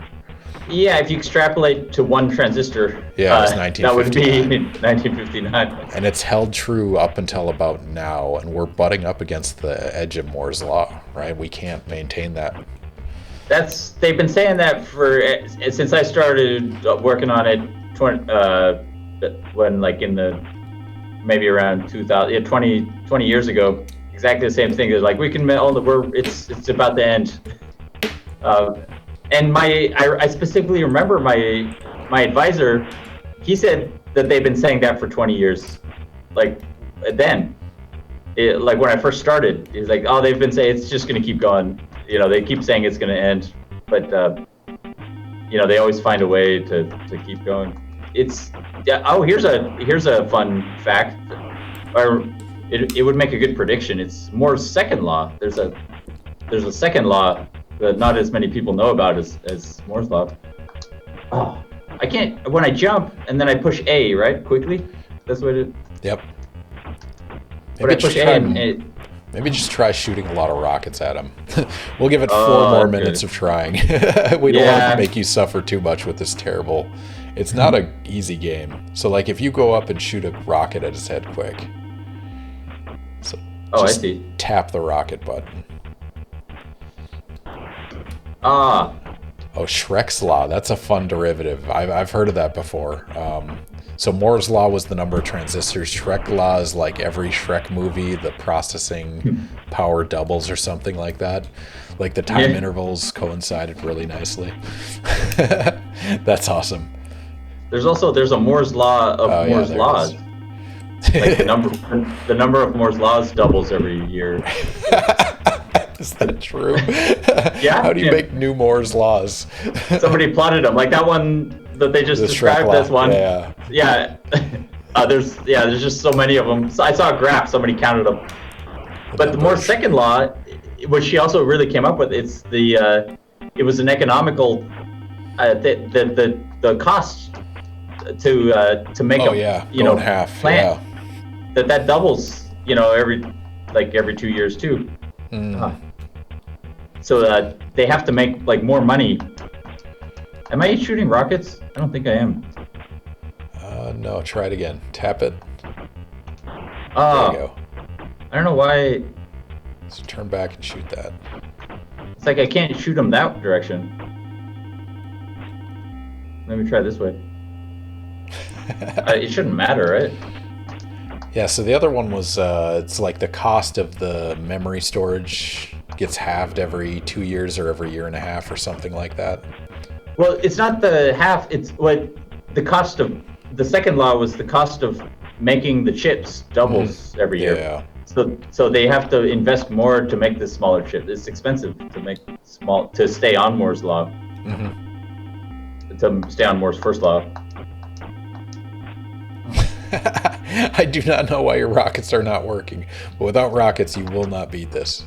Yeah, I mean, I feel like I'm pushing I think it's a timing. Maybe my what was that? The biological. Your clock is broken. Yeah, there you my go. clock. You shot a rocket. Yeah, it's like 1 out of 20. All right, it's almost 11:20. Should we call it quits there, Steve? Yeah, I give up. He's a better drug dealer than I can catch. I don't know. Yeah. CRISPR Ninja has the most important question that not science related, but what is the boss shooting out of his mouth? It kind of looks like pizza. The answer is actually he is shooting out a tongue, and that is a tongue wiggling towards you and attacking you. Triboluminescence had the same question, and now you have your answers. We can officially close this night of Ask a Scientist Gaming with it is the Mr. Big Boss's tongue being shot at you. Steve, thank you for thank you for appeasing me and playing Narc. It is a terrible game. Thank you all for joining us for Ask a Scientist Gaming. Hamsterlicious, thank you for the 100 bits. It's always a pleasure to have you guys in the audience asking questions. We always appreciate it. Next Ask a Scientist Gaming, May 5th, Cinco de Mayo. Join us to celebrate. We'll probably do some tequila shots. The guest will be Josh Melko, who's a professor from the University of North Florida. He's a physical chemist that studies basically gas phase chemistry, like atmospheric chemistry from Earth and Mars and things. He is also a Twitch streamer. He does Twitch stream for his office hours as well as some of his class stuff recently. Not only that, but in August he will start as a policy advisor to a senator. I don't know which senator it is, but he has a sabbatical for a year to advise people in Washington, D.C. So join us May 5th for the next Ask a Scientist Gaming. That'll be Wednesday, May 5th. Josh Melko will be the guest. So check the schedule, swing by, join us again. Steve, it's been a pleasure having you. It's been an awesome conversation, awesome gaming. Predictions were a lot of fun. Thank you for coming by. Any parting words for the audience? Oh, no, yeah, I didn't. Thank you very much. It's been a great honor. Great questions. I'll see you. I'll be on the other side, I guess, on May 5th. So I'll see you on the other side. Yeah, come with your policy questions. Again, everyone, thank you for stopping by. It's always a pleasure. We have an awesome time doing this. So until next time, yeah, we'll see you guys later.